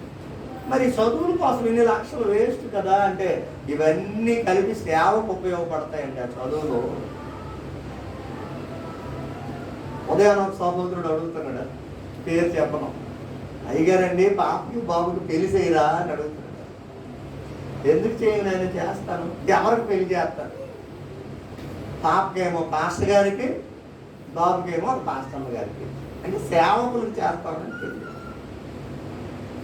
మన దేవుడు ఉన్నతమైన వాడండి. ఉన్నతమైన సమర్పణ ఇవ్వాలి. ఈవిడు ఉన్నతమైన కానుకలు నపుంసకుడి చేత పంపించింది. యెరూషలేం వెళ్ళాడు, ఆరాధన చేశాడు, కానుకలు సమర్పణ చేశాడు. రిటర్న్ వచ్చేస్తున్నాడు. రిటర్న్ వస్తూ గ్రంథం చదువుతున్నాడు. అంటే వాక్యం కొరకు ఎంత ఆకలి ఉందో చూడండి. హల్లెలూయా. ఆయన సంవత్సరం ఎప్పుడు వెళ్ళలేదండి. ఆయన ప్రతి వారం వెళ్ళేవాడు కాదు. గమనించాలి ఇక్కడ. ఆ ఒక్కసారికే ఛాన్స్ దొరికింది ఆయనకి. ఎప్పుడు రాణి గారే వెళ్ళారు, ఎప్పుడు రాజుగారే వెళ్తారు, ఎప్పుడు రాజుల కుటుంబమే వెళ్తుంది. కానీ ఈసారికి వాళ్ళు వెళ్ళలేకపోయేసరికి ఆ గొప్ప అవకాశం అనేది ఈయనకి దొరికేసింది. ఆ ఒక్క అవకాశాన్ని సద్వినియోగం చేసుకొని ఈరోజు దేవాలయానికి వెళ్ళాడు కదా, దైవజనుడు వాక్యం చెప్పాడు కదా, ఏం చెప్పాడు అది మరలా నేను చదువుకుంటాను. ఎందుకంటే మరలా వచ్చే సంవత్సరం నన్ను పంపిస్తారో లేదో తెలియదు, ఎందుకంటే నేను అక్కడ పని మనిషిని కదా అని వాక్యం కొరకు అంత ఆకలో రిటర్న్ వచ్చినప్పుడు అక్కడ దైవజనుడు ఏ వాక్యం చెప్పాడు అదే వాక్యం యెషయా గ్రంథంలో ఉన్న వాక్యం చదువుకొని వస్తున్నాడట రథం మీద కూర్చొని. హల్లెలూయా. మీరు ఎప్పుడైనా బస్సులో కూర్చొని వాక్యం చదువుకొని వస్తున్నారా? విమానంలో కూర్చొని, ట్రైన్లో కూర్చొని, ఆటోలో కూర్చొని ఒకటి మాత్రం చేస్తారు, మీరు ఎక్కడ కూర్చొని సెల్ ఫోన్ నొక్కుతూనే ఉంటారు. ఏమండి, మీకు ఒకసారి చెప్పాను, బొబ్బిలిలో ట్రైన్ ఎక్కి ఢిల్లీలో దిగేసరికి పక్కనే పక్కన పూర్తి చేశాను. నేను మత్తయి సువార్త నుండి ప్రకటన వరకు చదివేశాను. అందులో టేస్ట్ అలా ఉంటుందండి. మీరు మనసు పెట్టి చదివితే, ఆత్మ నేత్రాలు తెరవబడి చదివితే ఎంత చదివినా ఇంకా చదవాలి, ఇంకా చదవాలి, ఇంకా చదవాలనిపిస్తుంది. ఒక నపుంసకుడు, లోకములో ఎన్నిక లేనివాడు, లోకంలో గుర్తింపు లేనివాడు, ఎవరికి నచ్చనోడు, ఎంత ఆశ వాక్యం అంటే దైవజనుడు ఏం చెప్పాడు చదువుకొని వస్తున్నాడు అటు రథం మీద కూర్చొని. కొంతమందికి రథం ఎక్కితే చాలు, బస్సు ఎక్కితే చాలు రేపలు పడిపోతాయి, ట్రైన్ ఎక్కితే చాలు రేపలు పడిపోతాయి, ఆటో ఎక్కితే చాలు రేపలు పడిపోతాయి. నేను ఒక్కొక్కసారి అలిసిపోయి ఆటో ఎక్కాను అనుకోండి, యువతలో ఎవరో ఉండి వెళ్ళి అలా మీద పడిపోతుంటాను. సార్ అంటే అమ్మా బాబు రాత్రి హోల్ నైట్కి వెళ్ళని ఏమనుకోకండి అంటే, సరే పడుకోండి. మరేం చేస్తాం? రథం మీద కూర్చొని దేవుని వాక్యం ధ్యానం చేస్తాం. అంటే దీన్ని బట్టి మనకేం అర్థమైందంటే, మారు మనస్సు పొందేవాడికి వాక్యము కొరకు ఆశలు ఉండాలి. హల్లెలూయా. ఆశ.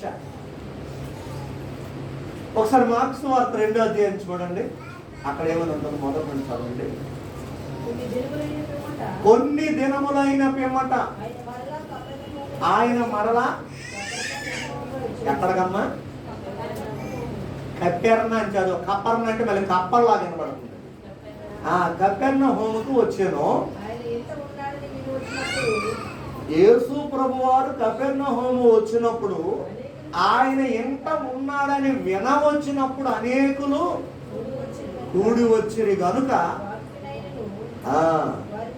వాకిటి అయినను వారికి స్థలము లేకపోయాను, ఆయన వారికి వాక్యము బోధించుచుండు. చాలు. వాక్యం బోధించడానికి యేసు ప్రభు వస్తే ఒక ఇంటిలో జనాలు ఎవరు పిలవలేదటండి వాళ్ళని. ఎంత ఉన్నాడని వినవచ్చినప్పుడు వాళ్ళకి జస్ట్ యేసు ప్రభు వారు మన ఊరిలో ఫలానా ఇంటి దగ్గర ఉన్నాడని తెలిస్తే చాలంట, వాళ్ళు పరుగులెత్తేవారంట. ఎందుకంట? వాక్యము కొరకు. మారు మనస్సు పొందేవాడికి వాక్యము కొరకు ఆకలి, వాక్యము కొరకు ఆశ, వాక్యము కొరకు ఆతృత ఉండాలండి. 42వ కీర్తనల కోరహ కుమారులు ఏమంటారు? దుప్పి నీటి వాగుల కొరకు ఆశపడినట్లు దేవా నా ప్రాణము. అంత ఆశ. నీటి వాగుల కొరకు ఎవరు ఆశపడతారట? దుప్పి. ఎందుకు ఆశపడుతుంది చెప్పాను. దుప్పి నీటి వాగులకు ఎందుకు ఆశపడుతుంది? తన ప్రాణం కాపాడుకోవడానికి. దుప్పులో ఒక విధమైన స్మెల్ ఉంటుంది. ఒక్కసారి వైజాగ్ జూకి వెళ్ళి చూడండి, దుప్పి అని ఉంటుంది అక్కడ. దాని డీటెయిల్స్ కూడా బోర్డు మీద రాసింది, దాన్ని ఒకసారి చూడండి. దాని దగ్గర ఒక విధమైన స్మెల్ వస్తుంది. ఎప్పుడు ఆ వాసన వస్తుందో, ఆ వాసన పసిగట్టిన పులి కానీ సింహం కానీ పరుగులు ఎత్తుకొని వస్తాయట దాన్ని తినడానికి. వెంటనే అదేం చేస్తుందంటే నీటిలో మునిగేస్తుంది. ఎప్పుడైతే నీటిలో మునిగేసిందో ఇంక స్మెల్, ఆ నీటిలో మునిగి ఇక్కడ సింహం తిరుగుతుంటే ఆ పక్కన వెళ్ళి దుక్కు నడుస్తుంటే సింహం మరి ముట్టుకోదండి. ఏమంటాక కారణం ఏంటంటే స్మెల్. మళ్ళీ సింహం వెళ్ళిపోతుంది. అయ్యో ఇక్కడ ఏదో ఫుడ్ దొరికింది అనుకున్నాను వచ్చేసి. మరలా ఈ దుప్పి ఏం చేస్తుందట? అడవి ఎలాగుందో అరణ్యం ఎలాగుందో తిరుగుదాం అన్నట్టు ఇటు తిరిగేలాగా మరలా సూర్యుడు ఉదయించరికి మళ్ళీ శరీరం అంతా ఎండిపోతుంది. మరలా స్మెల్ స్టార్ట్ అవుతుంది. ఇప్పుడు మరలా ఏదో ఒక మృగం పట్టుకుని పరిగెట్టి వస్తుంది తినడానికి. మరలా ఇదేం చేస్తుందట? నీటి వాగుల్లో మునిగేస్తుంది. అంటే దుప్పి బ్రతకాలి అంటే అది ఎక్కడ ఉండాలండి? 1వ కీర్తనలో భక్తుడైన దావీదు ఏమంటాడు? అతడు నీటి కాలువల యోరను నాటబడినదే ఆకు వాడక తన కాలమందు ఫలమిచ్చే చెట్టు వలె. దుప్పి బ్రతకడానికి నీరు ఎంత అవసరమో ఒక విశ్వాసి బ్రతకాలి దేవుళ్ళు అంటే వాక్యము అంత అవసరం. మరి వాక్యం కొరకు ఆకలి ఉందా? ఒకసారి ఒక పాట పాడుదామా? రాకడ సమయంలో కడబూర శబ్దముతో యేసుని చేరుకొని విశ్వాసము నీకుందా? రాకడ సమయంలో కడబూర శబ్దముతో యేసుని చేరుకొని విశ్వాసము నీకుందా? రామయ్య యేసయ్య వేగమే రామయ్య, రామయ్య యేసునాథ వేగమే రామయ్య, రామయ్య యేసయ్య వేగమే రామయ్య, రామయ్య యేసునాథ వేగమే. మూడో చరణం. దినమంతా దేవుని సన్నిధిలో వాక్యము కొరకు ఆకలి నీకుందా? దినమంతా దేవుని సన్నిధిలో వాక్యము కొరకు ఆకలి నీకుందా? యేసునాథునితో సహవాసము నీకుందా? యేసునాథునితో సహవాసము నీకుందా? రామయ్య యేసయ్య వేగమే రామయ్య, రామయ్య యేసునాథ వేగమే రామయ్య, రామయ్య యేసయ్య వేగమే రామయ్య, రామయ్య యేసునాథ వేగమే రామయ్య. హల్లెలూయా. దినమంతా దేవుని సన్నిధిలో వాక్యం కొరకు ఆకలి ఉందా నీకు? వాక్యం కొరకు. మారు మనస్సు పొందిన విశ్వాసికి ఉన్న 3వ గుణం ఏంటంటే వాక్యం కొరకు ఆకలి, ఆశ. అలా ఉండాలి. మొదటి గుణం ఏంటంటే మారు మనస్సు పొందినటువంటి మొదటి లక్షణం అది క్షమాపణ ఉండాలి. మరణం అయిపోయినంత వరకు ప్రభు క్షమిస్తూనే ఉన్నాడు. పేతురు గారు యేసుప్రభు దగ్గరికి, ప్రభువా నా సహోదరుడు నా ఎడల తప్పిదం చేశాడయ్యా, 7 సార్లు క్షమించాలా అని అడిగాడు. ప్రభు ఏమన్నాడు? 77 సంవత్సరాలు క్షమించాడు. ఒక మనిషి లైఫ్ ఎంత? ఒక మనిషి బ్రతికి ఎంత అండి? మోషే గారు చెప్పినట్టు 70 సంవత్సరములు అధిక బలం ఉన్న ఎడల. అయితే ఇప్పుడు ప్రభు పేతురికి ఏమన్నాడు? 77 ఏళ్ల మట్టుకు క్షమించు. అంటే పుట్టిన నుండి చచ్చిపోయినంత వరకు నీ గుణం ఏంటంటే క్షమించడమే. క్షమాపణ నీలో ఉంటారు. రెండవదిగా పాపమును ఒప్పుకోవాలి. ఒప్పుకుంటే కుదరదు. కొంతమంది ఒప్పుకొని వెళ్ళిపోతారు. కుదరదు. ఒప్పుకోవాలి, విడిచిపెట్టాలి. మూడవదిగా వాక్యం కొరకు ఆకలి ఉండాలి. నువ్వు నిజంగా మారు మనసు పొందిన విశ్వాసం అయితే. నాలుగవదిగా గలతీ 5:22 ఇది చూసైనా చెప్పి వచ్చు మీరు. అయితే ఆత్మఫలం ఏమనగా ప్రేమ, సంతోషం, సమాధానం, దీర్ఘశాంతం, దయాళుత్వం, మంచితనం, విశ్వాసము, సాత్వికము, ఆశా నిగ్రహము. ఇట్టి వాటికి విరోధమైన నియమం ఏది లేదు. క్రీస్తు యేసు సంబంధులు. చాలు. ఇదండి నీతి క్రియలు. నాలుగవదిగా నువ్వు నిజంగా మారు మనసు పొందిన వాడివే అయితే నీలో ఈ క్రియలు కనబడాలి, నీతి క్రియలు. ఒకవేళ మీరు బైబిల్ చూసి మర్చిపోతారేమో అని గోడ మీద రాసి ఇచ్చాం. అవి నీలో కనబడాలి. ఏం కనబడాలి? మొదటిగా ఒకవేళ తెలుగు రాకపోతే కింద ఇంగ్లీష్ కూడా రాయించాడు అభిషేక్. నీలో ఏం కనబడాలండి? ఇంగ్లీష్లో చెప్పండి, ఏం కనబడాలి? లవ్. నీతి క్రియల్లో మొదటిది అది ప్రేమ. నువ్వు మారు మనసు పొందినోడు అయితే నీలో కనబడాలి ప్రేమ. ఏ ప్రేమ? తల్లి ప్రేమ కాదు, తండ్రి ప్రేమ కాదు, అన్నదమ్ముల అక్కచెల్లెల ప్రేమ కాదు. ఏ ప్రేమ? యేసు ప్రేమ. మరి నీలో యేసు ప్రేమ ఉందా? కొంతమందికి ప్రేమ ఉంది, కొంతవరకు పనికొచ్చిన ప్రేమ, తర్వాత ఆ ప్రేమే పగగా ద్వేషంగా మారిపోయిన ప్రేమ. ఆ ప్రేమ కాదండి. నీలో నీతి క్రియలు ప్రేమ కనపడాలి. ప్రేమే నీలో ఉంటే ఎదుటి వ్యక్తిని క్షమిస్తావు, ప్రేమిస్తావు, గౌరవిస్తావు, పొగుడుతావు, గణపరుస్తావు. ఎందుకంటే ప్రేమ అండి. నీ భార్య అడగకుండానే ఏం కావాలో నువ్వు ఇస్తావు, ఎందుకంటే ప్రేమ అండి. నీ భర్త అడగకుండానే నీ భర్త హృదయం చేయటం నీకు తెలిసిపోతుంది. కారణం ఏంటంటే ప్రేమ అండి. నీ పిల్లలు అడగకుండానే వారికి ఏది అవసరమో నువ్వు కొనిచ్చేస్తావు, ఎందుకంటే ప్రేమ అండి. నీ తల్లిదండ్రులు కోరక ముందే వారి అవసరం ఏమిటో నువ్వు తీసేస్తావు, కారణం ఏంటంటే ప్రేమ అండి. ప్రేమ. నీతి క్రియలు ఉండాలి. నాలుగవదిగా మారు మనసు పొందినోళ్ళు కనబడాలి, ప్రేమ కనబడాలి. కొంతమంది ఎటు నుండి ఎటు చూసినా అసలు వాళ్ళ ముఖాల్లో ప్రేమ కనపడదు, ప్రేమ అసలు ఉండదు. ఆ నీతి క్రియల్లో రెండవది ఏంటండి? సంతోషం. నిజంగా నువ్వు దేవుని మీద ఆధారపడి బ్రతికేవాడు, నిజమైన విశ్వాసం అయితే నువ్వు ఎప్పుడు ఎలా కనబడాలండి? ఎప్పుడు సంతోషం. శ్రమల్లో షద్రక్ మేషక్ అబేద్నెగో అగ్నిలో కూడా సంతోషం.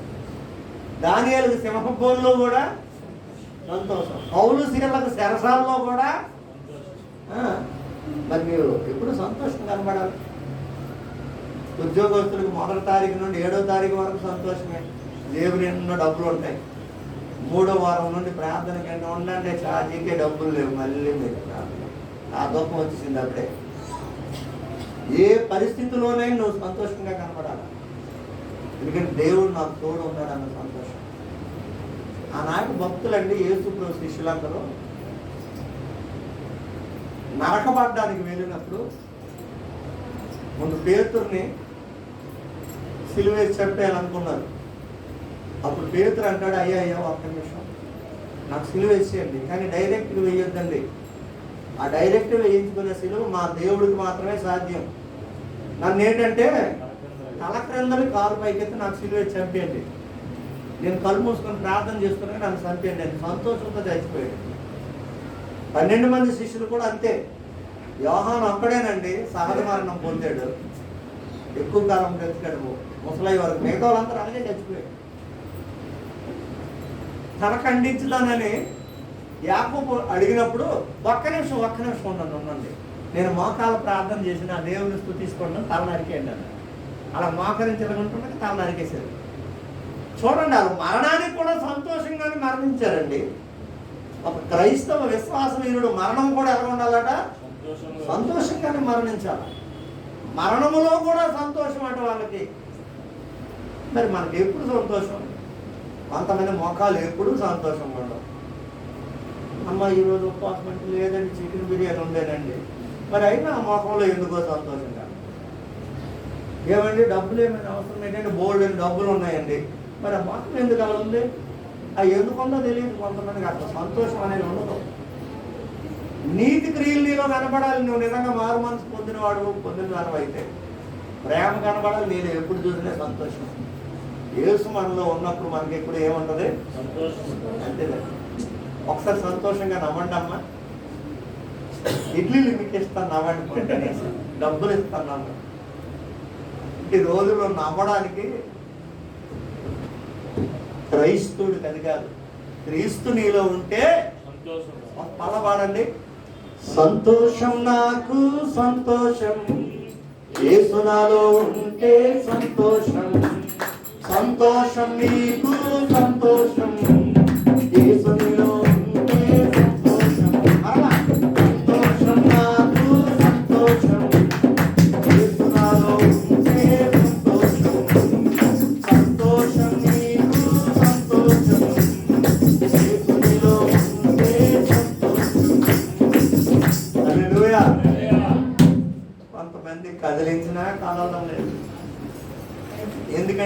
ఫిక్స్ అయిపోయారు. దొరిపోతులు కోళ్ళు కొట్టిన దొక్కలు ఉంటాయి. మీరు ఎప్పుడైనా చూసారా? మీరు ఎప్పుడైనా చికెన్ మటన్ షాప్కి వెళ్తే అక్కడ ఇంత దొక్క పెడతాడు. 2 కేజీలు కోడిని కొట్టిన ఆ దొక్క నీకు ఇష్టం, నా మీద ఎన్ని కోళ్ళు నరుగుతావో అన్నట్టు. కొంతమంది సంగతులు కదలరు, మెదలరు, నవ్వరు, ఏడరు.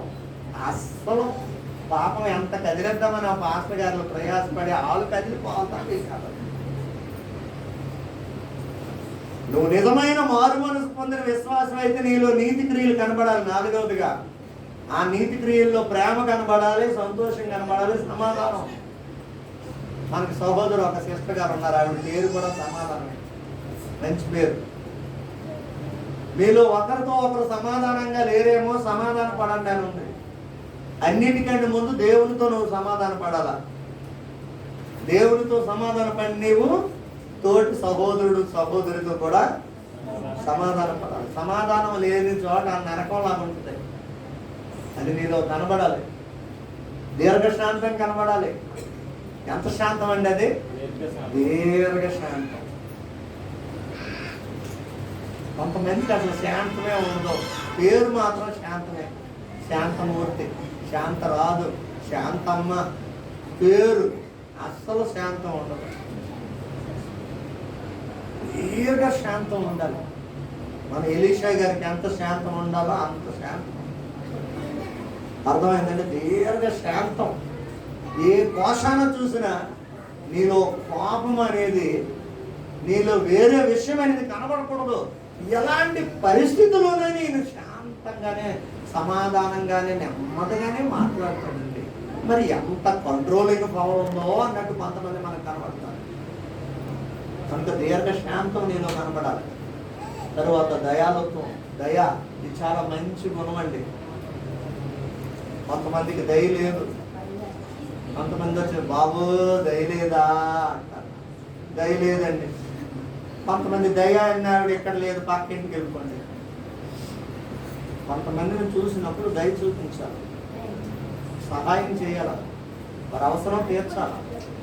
మరి ఏది లేకుండా మరి నీతి క్రియలు మనలో లేకపోతే ఎలాగవుతుంది? ఇది చాలా మంచి గుణం దయ. మరి ఎగ్జాంపుల్స్ అన్ని చెప్పాలంటే టైం సరిపోదు. నెక్స్ట్ మంచితనం. క్రైస్తవ విశ్వాస వీరులకు ఉండవలసిన లక్షణాలన్నింటిలో ఒక ఉన్నతమైన లక్షణం ఉంది. గుడ్నెస్, మంచితనం ఉండాలి. ఎవరి దగ్గర మంచితనం ఉండాలి? ఎవరి దగ్గర ఉండాలి? దేవుడి దగ్గరే ఉండాలి. ఒకసారి సామెతల గ్రంథం 3వ అధ్యాయం చూడండి, అక్కడ ఏముంటుంది? దయను సత్యమును ఎన్నడూ నిలుచుకోలేదు, వాటిని కంఠపుస్తకముగా ధరించుకొనుము. నీ హృదయమని పలుకు మీద వాటిని రాసుకొనుము. అప్పుడు దేవుని దృష్టి అందును మానవుల దృష్టి అందును నీవు దయ నుండి మంచివాడిని అనిపించుకొనుము. అబ్బా, దేవుని దృష్టిలో, మానవ దృష్టిలో దయ నుండి మంచిది వాడు అనిపించుకోవాలంటే మనలో మంచితనం ఉండాలట. ఇద్దరూ చెప్పాలి. నేను మనుషుల దృష్టిలో మంచివాడు. కొంతమంది మనుషుల దృష్టిలో చాలా మంచివాళ్ళు, దేవుని దృష్టిలో కుదరదు. కొంతమంది దేవుని దృష్టిలో నేను చాలా మంచివాడిని అని అంటారు, మరి మనుషుల దగ్గర చెప్తావు. ఈ రెండింటిలో కూడా నీకు మంచితనం కావాలి. తరువాత విశ్వాసం. ఎబ్రీ 11వ అధ్యాయం మొత్తం చదివితే విశ్వాసం వీరుల జాబితా అక్కడ రాసేశాడు. అలాంటి విశ్వాసం నీలో ఉండాలి. విశ్వాసం. ఎందుకంటే విశ్వాసం లేకుండా దేవునికి ఇష్టలై ఉండడం అసాధ్యం. నీకు విశ్వాసం ఉండాలి. నువ్వు ఏది ప్రార్థన చేస్తున్నావో ఆమెను అనేసరికి నీ ప్రార్థన మీద నీకు నమ్మకం ఉండాలి. కొంతమంది వాళ్ళ ప్రార్థన మీద వాళ్ళకే నమ్మకం ఉండదు. దేవుడు నా ప్రార్థన ఆలకించాడు, నాకు జవాబిస్తాడు అనే నమ్మకంతో వెళ్ళాలి స్థలంలో నుండి. కొంతమంది నమ్మరు, ప్రార్థన చేస్తారు. మరి ఎందుకు చేయడం? నెక్స్ట్ ఏంటంటే సాత్వికం. భూమి మీద ఉన్నవారు అందరిలో సాత్వికుడు అనండి ఒక ఆయన దేవుడే సాక్ష్యం చెప్పాడు. ఎవరండి? భూమి మీద ఉన్న అందరిలో సాత్వికుడు నా సేవకుడు మోషే. నిజంగా మోషే అంత సాత్వికుడా? ఐగుప్తు దేశంలో 40 సంవత్సరాలు ట్రైనింగ్ చేశాడు, సకల విద్యలు నేర్చేసి బయటకు వచ్చాడు. ఒక ఇద్దరు గొడవలు ఆడుకుంటున్నారు. ఆ ఇద్దరిలో ఒకడేమో తనకు చెందినోడు, అవతలోడు వేరేవాడు. ఆ వేరే వాడు తనవాళ్ళు కొట్టాడని ఒకే ఒక్క గుద్దుతో భూమి లోపలికి పంపించేసాడట. మరి అంత బలమైన గుద్దాడో తెలియదు కానీ ఆ గుద్దుతో వాడు లోపల దూరిపోతే ఇసుకొచ్చి కప్పే సమాధి కూడా అయిపోయిందట. అలాంటి వాడిని సాత్వికుడు అంటాడు. ఏంటంటే దేవుడు అలాంటి వాడు సాత్వికుడు. దేవుడు పిలిచిన తరువాత 40 లక్షల మంది సొనుక్కుంటే అసలు అవేమీ పట్టించుకోలేదట. ఎంత సాత్వికమో. హల్లెలూయా. మనం ఒకే మనిషి 2-3 సార్లు ఒక మాట అంటే ఊరుకుంటామా? ఒక్కసారి ఊరుకుంటాం, 2 సార్లు ఊరుకుంటాం, 3 సార్లు ఊరుకుంటాం, 4 సార్లు. ఇక తర్వాత ఏడు చేస్తాం? గోవ పేలిపోతుంది. ఎందుకు బాబు ఇలా కొట్టామంటే 1-2 సార్లు అంటే నిన్నటి నుండి పట్టి తినేస్తుంది మా ఆవిడ విషయంలో. నేను తొడుగులు కొట్టేశానండి, సాత్వికం అయిపోయింది. కానీ ఆయన అలా కాదు, 40 లక్షల మంది సనుగుతున్నారట.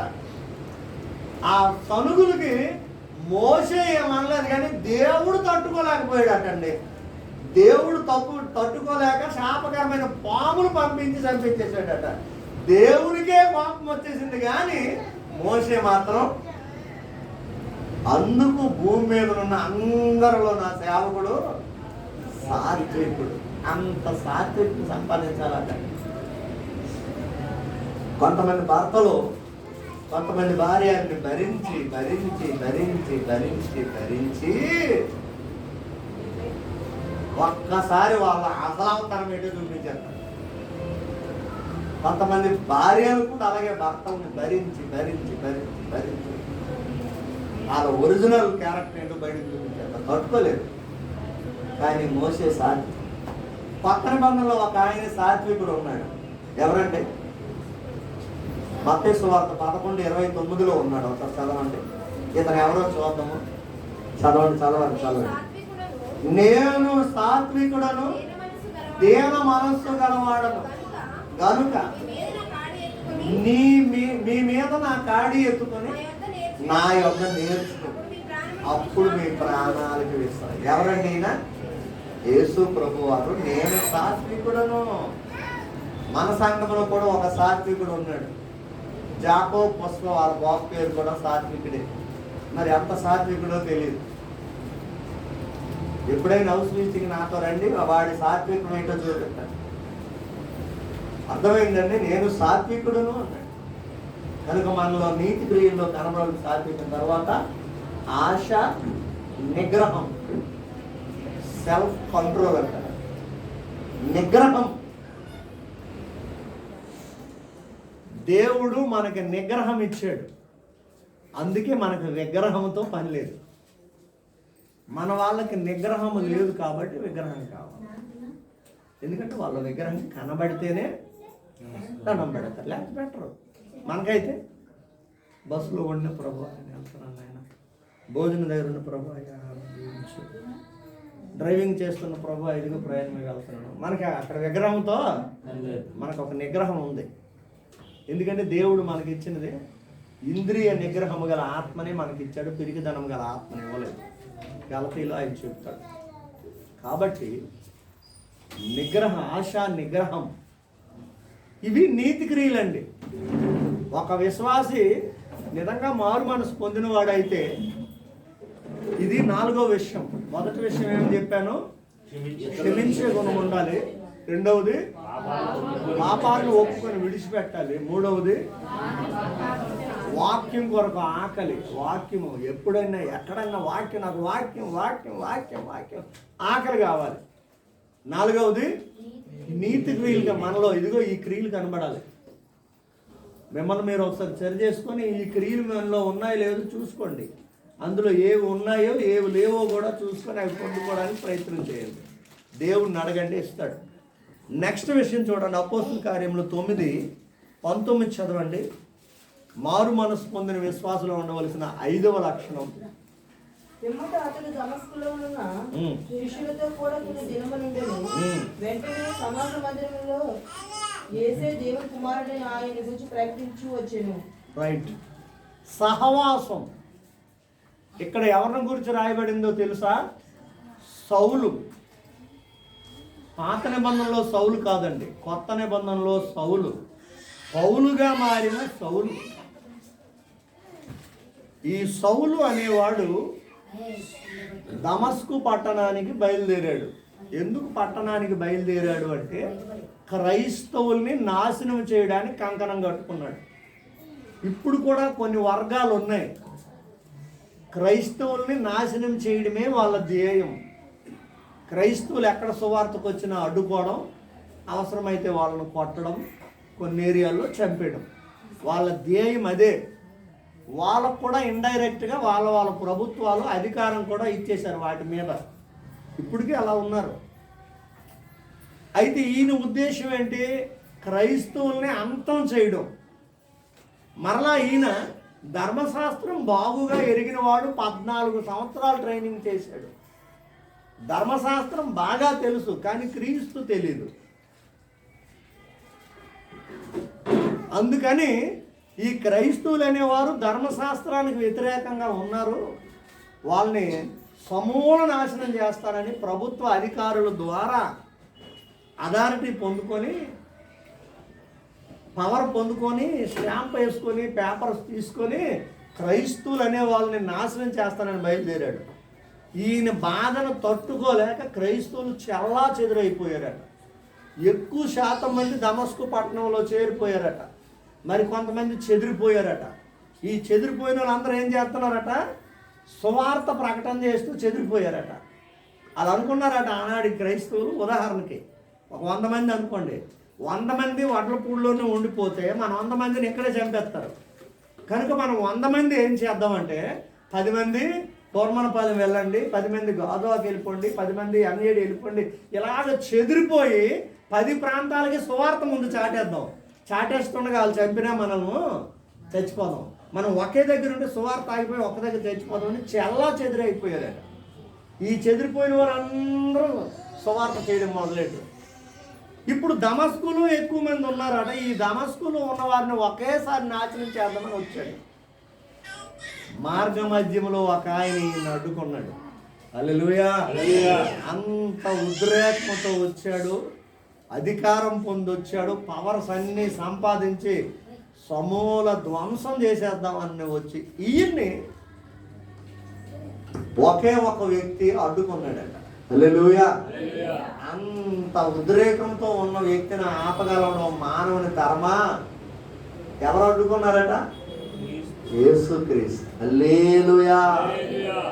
ఆయనే కానీ మనల్ని అడ్డకపోతే కొన్నిసార్లు మనం ఉద్రేకానికి ఏం చేసేసేవాళ్ళమో, మన ఉద్రేకంతో ఏదో అయిపోయేవాళ్ళం, లేదంటే ఎదుటివారిని ఏదో చేసేసేవాళ్ళం. కానీ దేవుడే మన ఉద్రేకంలో మనల్ని ఏం చేశాడట? ఆపేశాడు. లేకపోతే మనం మామూలు వాళ్ళం అండి. ఒక వెలుగు కనబడింది. దేవుడు లోకమునకు వెలుగై ఉన్నాడు కదా, ఆ వెలుగులో నుండి ఒక స్వరం వినబడింది. మనిషి కనబడలే, ఒక వెలుగు. కళ్ళు జిగ్గుమన్నాయటండి. ఒక సూర్యుడినే చూడలేము మనం, అలాంటిది 1,000,000 సూర్యుల కంటే వెలుగు మన దేవుడు. ఆ వెలుగు ఎప్పుడు ఇలా కనబడిందో పక్కన కళ్ళు పోయాయటండి. అంత గొప్ప వెలుగట, కళ్ళు పోయాయి. ఆ వెలుగులో నుండి ఒక స్వరము, సౌలా సౌలా నన్నెందుకు హింసించుచున్నావు అని ఒక స్వరం వినబడిందండి. ఎవరి పేరుతో పిలిచాడు? ఎవరి పేరుతో వాళ్ళనే పిలిచాడు. నా పేరుతో నన్ను పిలిచాడు, నీ పేరుతో మిమ్మల్ని పిలిచాడు. సౌలా సౌలా నన్నెందుకు హింసించుచున్నావు అని ఒక స్వరము. వెలుగు, వెలుగులో నుండి ఒక స్వరం. పాత నిబంధనలో మోషేకు కూడా ఒక అగ్ని మంట, పొద మండుతుంది, కాలిపోలేదు. ఆ పొదము నడిమిలో నుండి మోషే మోషే. ఇక్కడేమో సౌలా సౌలా. నన్ను కూడా పర్టిక్యులర్గా నా పేరుతో బాలరాజు బాలరాజు బాలరాజు అని 3 సార్లు దేవుడు నన్ను పిలిచాడు. గ్రౌండ్లో 5th బెటాలియన్ చింతల వలస గ్రౌండ్లో పిలిచాడు. మిమ్మల్ని కూడా పిలుచుంటాడు. అలాగైతేనే ఆయన కోసం రోషంగా బ్రతుకుతాం. లేదంటే మీద ఏదో చేసేస్తాం అంటే అతి క్లియర్గా పిలుపు వినబడింది. సమూయేలు క్లియర్గా పిలిచాడు. అబ్రామా క్లియర్గా పిలిచాడు. నీ పేరుతో కూడా నేను పిలుస్తాడు. హాగరుని కూడా హాగరు నీకేమి వచ్చినది? ఇక్కడ సౌలా నన్ను ఎందుకు హింసించుతున్నా? ఈ వెలుగు చూడలేక కళ్ళు పోయాయి, కిందన పడిపోయాడు. అయినా పొగరు తగ్గలేదట. ప్రభువా నువ్వెవడవు అన్నాడు. 9వ అధ్యాయం తర్వాత చదవండి, 9:22 అపోస్తుల కార్యంలో. అలాంటి పరిస్థితి వచ్చిన ఏమన్నాడు? ప్రభువా నువ్వెవడవు? అప్పుడు అన్నాడు, నీవు హింసించుచున్న నజరేయుడని యేసును నేనే. ఇంతకీ సౌలు ఎవరిని హింసిస్తున్నాడు? క్రైస్తవులు హింస పొందితే ఎవరు పొందినట్టట? పిల్లలు తప్పు చేస్తే తలదింపుడు ఎవరికట? సిగ్గుతో తలంచుకోవడం ఎవరికట? తల్లిదండ్రులకు అవమానం.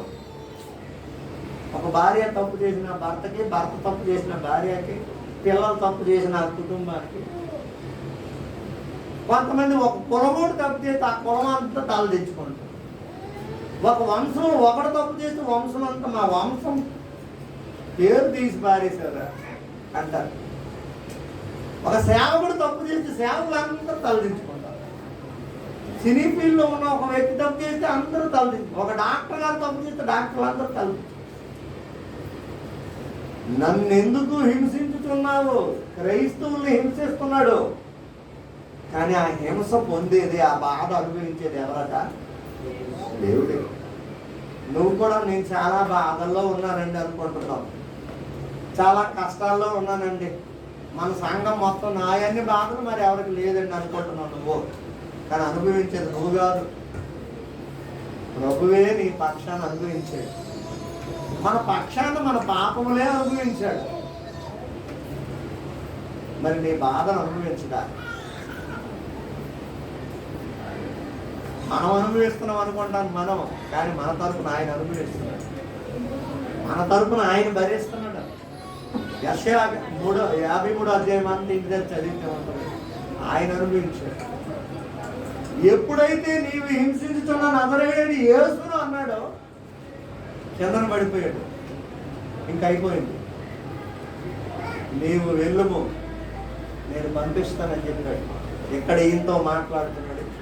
అదే టైంలో ఒక భక్తుడు అననీయ ఇంట్లో ప్రార్థన చేస్తున్నాడు. ప్రభువా క్రైస్తవులకి ఏంటి ఆయన ఎన్ని హింసలు, చెల్లా చెదురైపోయారు. మిగిలిన వారందరూ దమస్కులో చేరారు. ఆ సౌలు అనేవాడు వచ్చి నాశనం చేయడానికి కంకణం కట్టాడట. మా పరిస్థితి ఏంటని ప్రార్థన చేస్తున్నాడు. అప్పుడు దేవుడు అన్నాడు, నీవు వెళ్ళి మార్గ మధ్యములో పడి ఉన్న సౌలు అనేవాడిని తీసుకురా. ప్రభో వాడు హింసకుడు, దోషకుడు, హానికరుడు, చంపడానికి వచ్చిన వాడిని నేను తీసుకురావాలంటే నువ్వు వెళ్ళు, నేను చెప్పాను కదా నువ్వు తీసుకురా. చూడండి, క్రైస్తవుడు ఎప్పుడు కూడా తనకు హాని చేసిన వాడిని కూడా నేనే చేస్తాడు. క్రైస్తవులుగా మన లక్షణం, మన కీడు చేసిన వాళ్ళకి కూడా మనం ఏం చేయాలట? నేనే చేయాలట. మీకు కీడు చేయడానికి వచ్చాడు, అయినా పర్వాలేదు, మేము తీసుకురా, వెళ్ళు. ప్రభువా వాడు దుర్మార్గుడని నేను చెప్పాను కదా, వెళ్ళు తీసుకురా. వాడి కొరకు 3 రోజులు ఉపవాసం ఉంటాను. ఎవరైతే నిన్ను చంపాలనుకుంటున్నారో వాళ్ళ కోసం 3 రోజులు ఉపవాసం ఉండి ప్రార్థన చేస్తారండి మీరు? ఒకవేళ చెయ్యాలంటే చేస్తారు. ఏంటి? నన్ను చంపాలనుకున్నాడు వెంటనే సత్తును కాక, అలాంటి ప్రార్థన అయితే మనం చేస్తాం. నా మీద నింద మోపిన వాళ్ళు ఆలయ నిందలు మారవదురు కాక, ఇలాంటి ప్రార్థనే చేస్తాం. నా కళ్ళు పీకాలనుకున్నాడు ఆడు కాలు చేతులు పడిపోవును కాక అని ప్రార్థన చేస్తాం. కానీ వాని కళ్ళు నిమిత్తం నువ్వు ప్రార్థన చేయి, ఉపవాసం ఉండన్నాడు. ఒక శత్రువు కొరకు నువ్వు ఉపవాసం ఉండాలట. ఇది వెరైటీగా ఉంది కదా. నెక్స్ట్ వీక్ ఇలా చేద్దామా? మన శత్రువులు ఎవరైనా వాళ్ళ కోసం ఉపవాసం ఉండి ప్రార్థన చేద్దాం. ఎంత అద్భుతం అండి నిజంగా. శత్రువు కళ్ళు రావాలి, వాడి పొరలు రాలిపోయాయి, మరలా కళ్ళు రావాలి. నువ్వు ఉపవాసం ఉండు.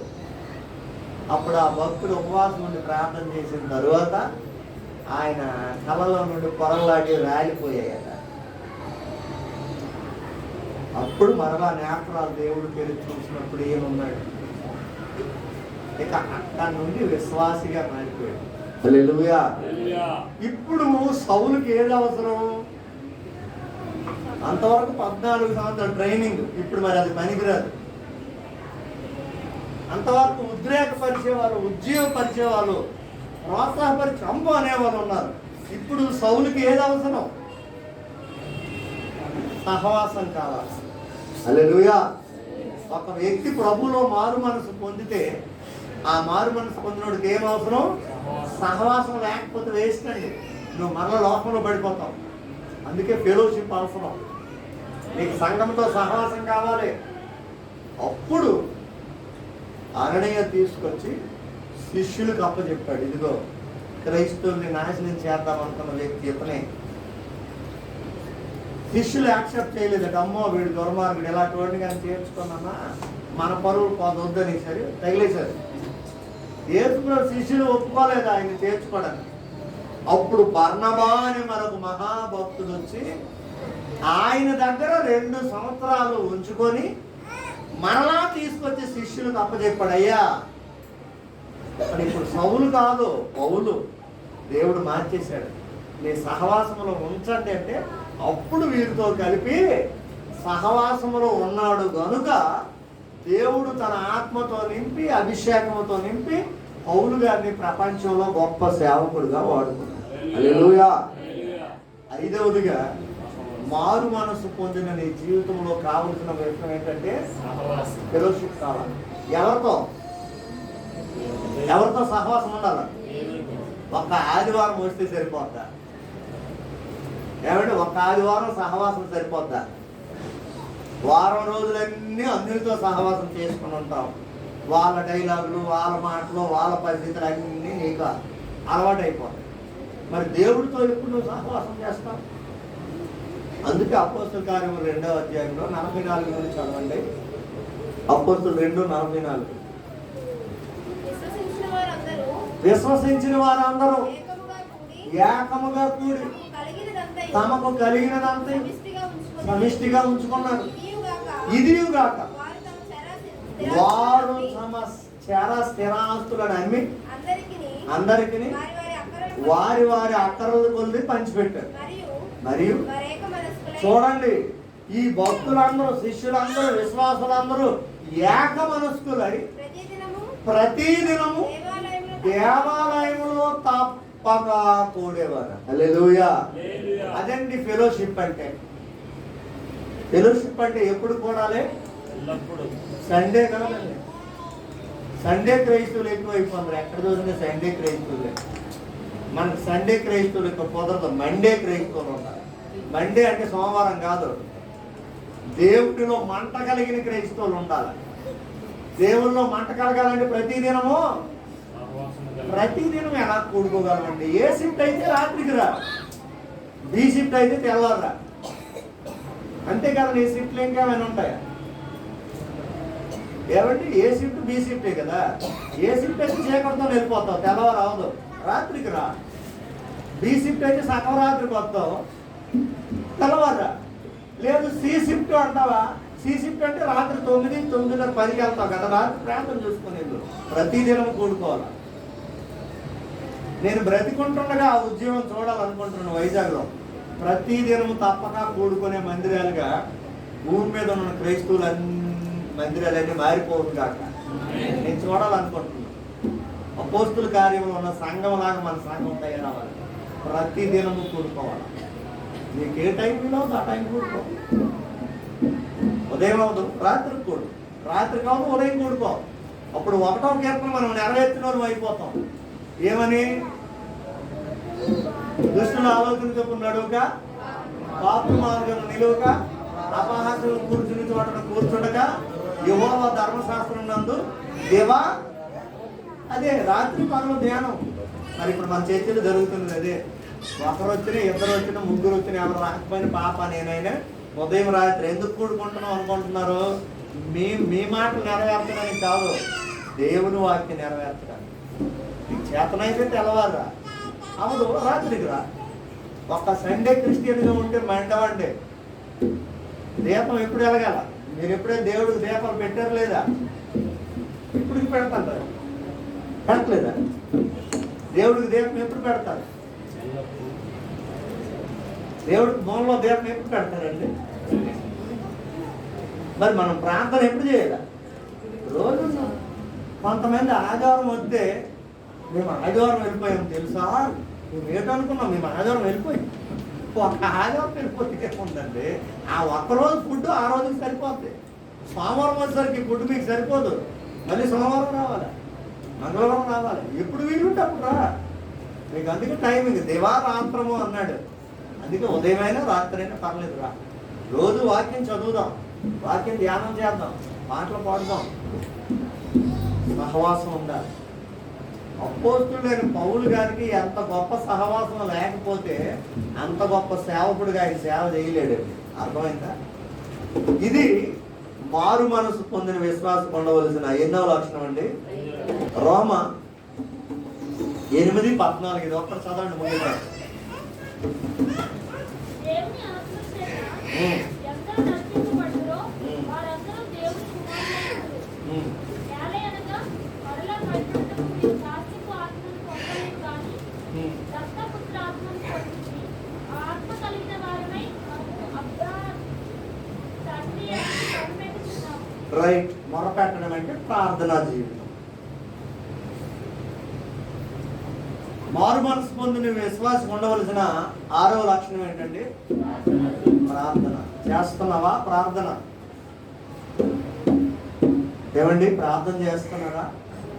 కొంతమంది చర్చికి వస్తే చర్చిలో టైం ఇవ్వాలి, ప్రార్థన చేస్తారు.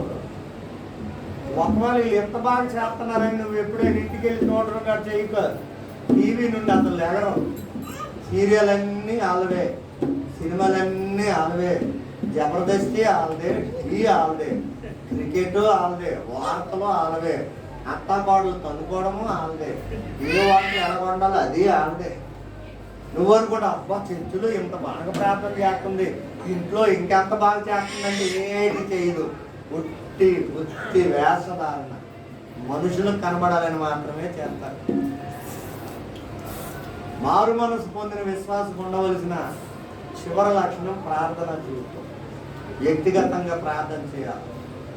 నీ ఇష్టం, నీకు ఎన్నిసార్లు వీలైతే అన్నిసార్లు ప్రార్థన, ఎన్నిసార్లు మోకరించగలిగితే అన్నిసార్లు. ఎప్పుడో సడన్ 1 గంట 5 1 గంట వచ్చి మోకరించి ప్రార్థన చేస్తుంది మా పాప అంట, డాడీ అడుకోండి ప్రార్థన చేస్తారు. ఇప్పటికే నిద్ర వస్తుందమ్మా, కొంచెం ప్రార్థన. నీకు ఎప్పుడు వీలుంటప్పుడు ప్రార్థన చేయి. ప్రార్థనకు టయాలు ఏమి లేవండి, ప్రార్థనకి సమయాలు ఏమి లేవు. ఈ టైంలోనే అని లేదు, అంటే కొన్ని టైమింగ్స్ పెట్టారు ఆయా భక్తులు వీలు పెట్టి. నీ వీలు అంటే పర్సనల్ ప్రార్థనకు టైం ఏం అవసరంలా. నీకు ఎప్పుడు వీలుంటప్పుడు మోకరించే. మోకరించలేనండి ముడుపులు స్వల్పు, నిలబడి చేయి. నిలబడడానికి ఓపిక లేదండి, తిన్నా పడుకొని పడుకొని చేయి. మరి నీకు వీలు అవ్వదు. నడుస్తూ అంటే నడుచుకొని ప్రార్థన చేయి. ప్రార్థన అంటే దేవుడితో మాట్లాడుకోవడమే కదండి. ప్రార్థన అనగా దేవుడితో మాట్లాడటమే, వాక్యం అనగా దేవుడు నీతో మాట్లాడటం. ఈ రెండు ఉండాలి. ఒక పక్షి ఎగరడానికి 2 రెక్కలు ఎంత అవసరమో క్రైస్తవ విశ్వాస వీరుడికి ప్రార్థన, వాక్యము, ఈ 2 రెక్కలు ఉంటే నువ్వు ఎగరగలవు. కొంతమందికి వాక్యమే ఉంటుంది, ఒక రెక్కతో ఎంతవరకు ఎగురుతావు? కుదరదు. ప్రార్థన, వాక్యం, ఈ రెండింటితో నువ్వు ఎగరాలి.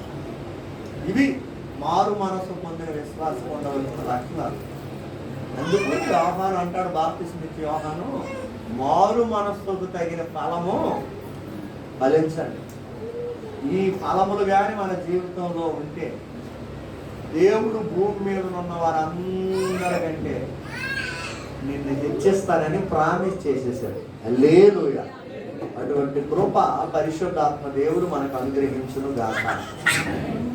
పరిశుద్ధుడా మీకు వందనాలు. మీ చిత్తంలో మీ కృపను బట్టి ప్రార్థిస్తున్నాం. ఈ 9వ నెలలో 2022 సంవత్సరం మొదటి ఆరాధన ఘనంగా జరిగింది. ఇదిగో రెండవ ఆరాధనకు ముందుగా వెళ్ళిన శాంసన్, సునీత సంకీర్తనతో మీరు వెళ్ళండి, సకాలంలో ప్రారంభించడానికి సహాయం చేయండి.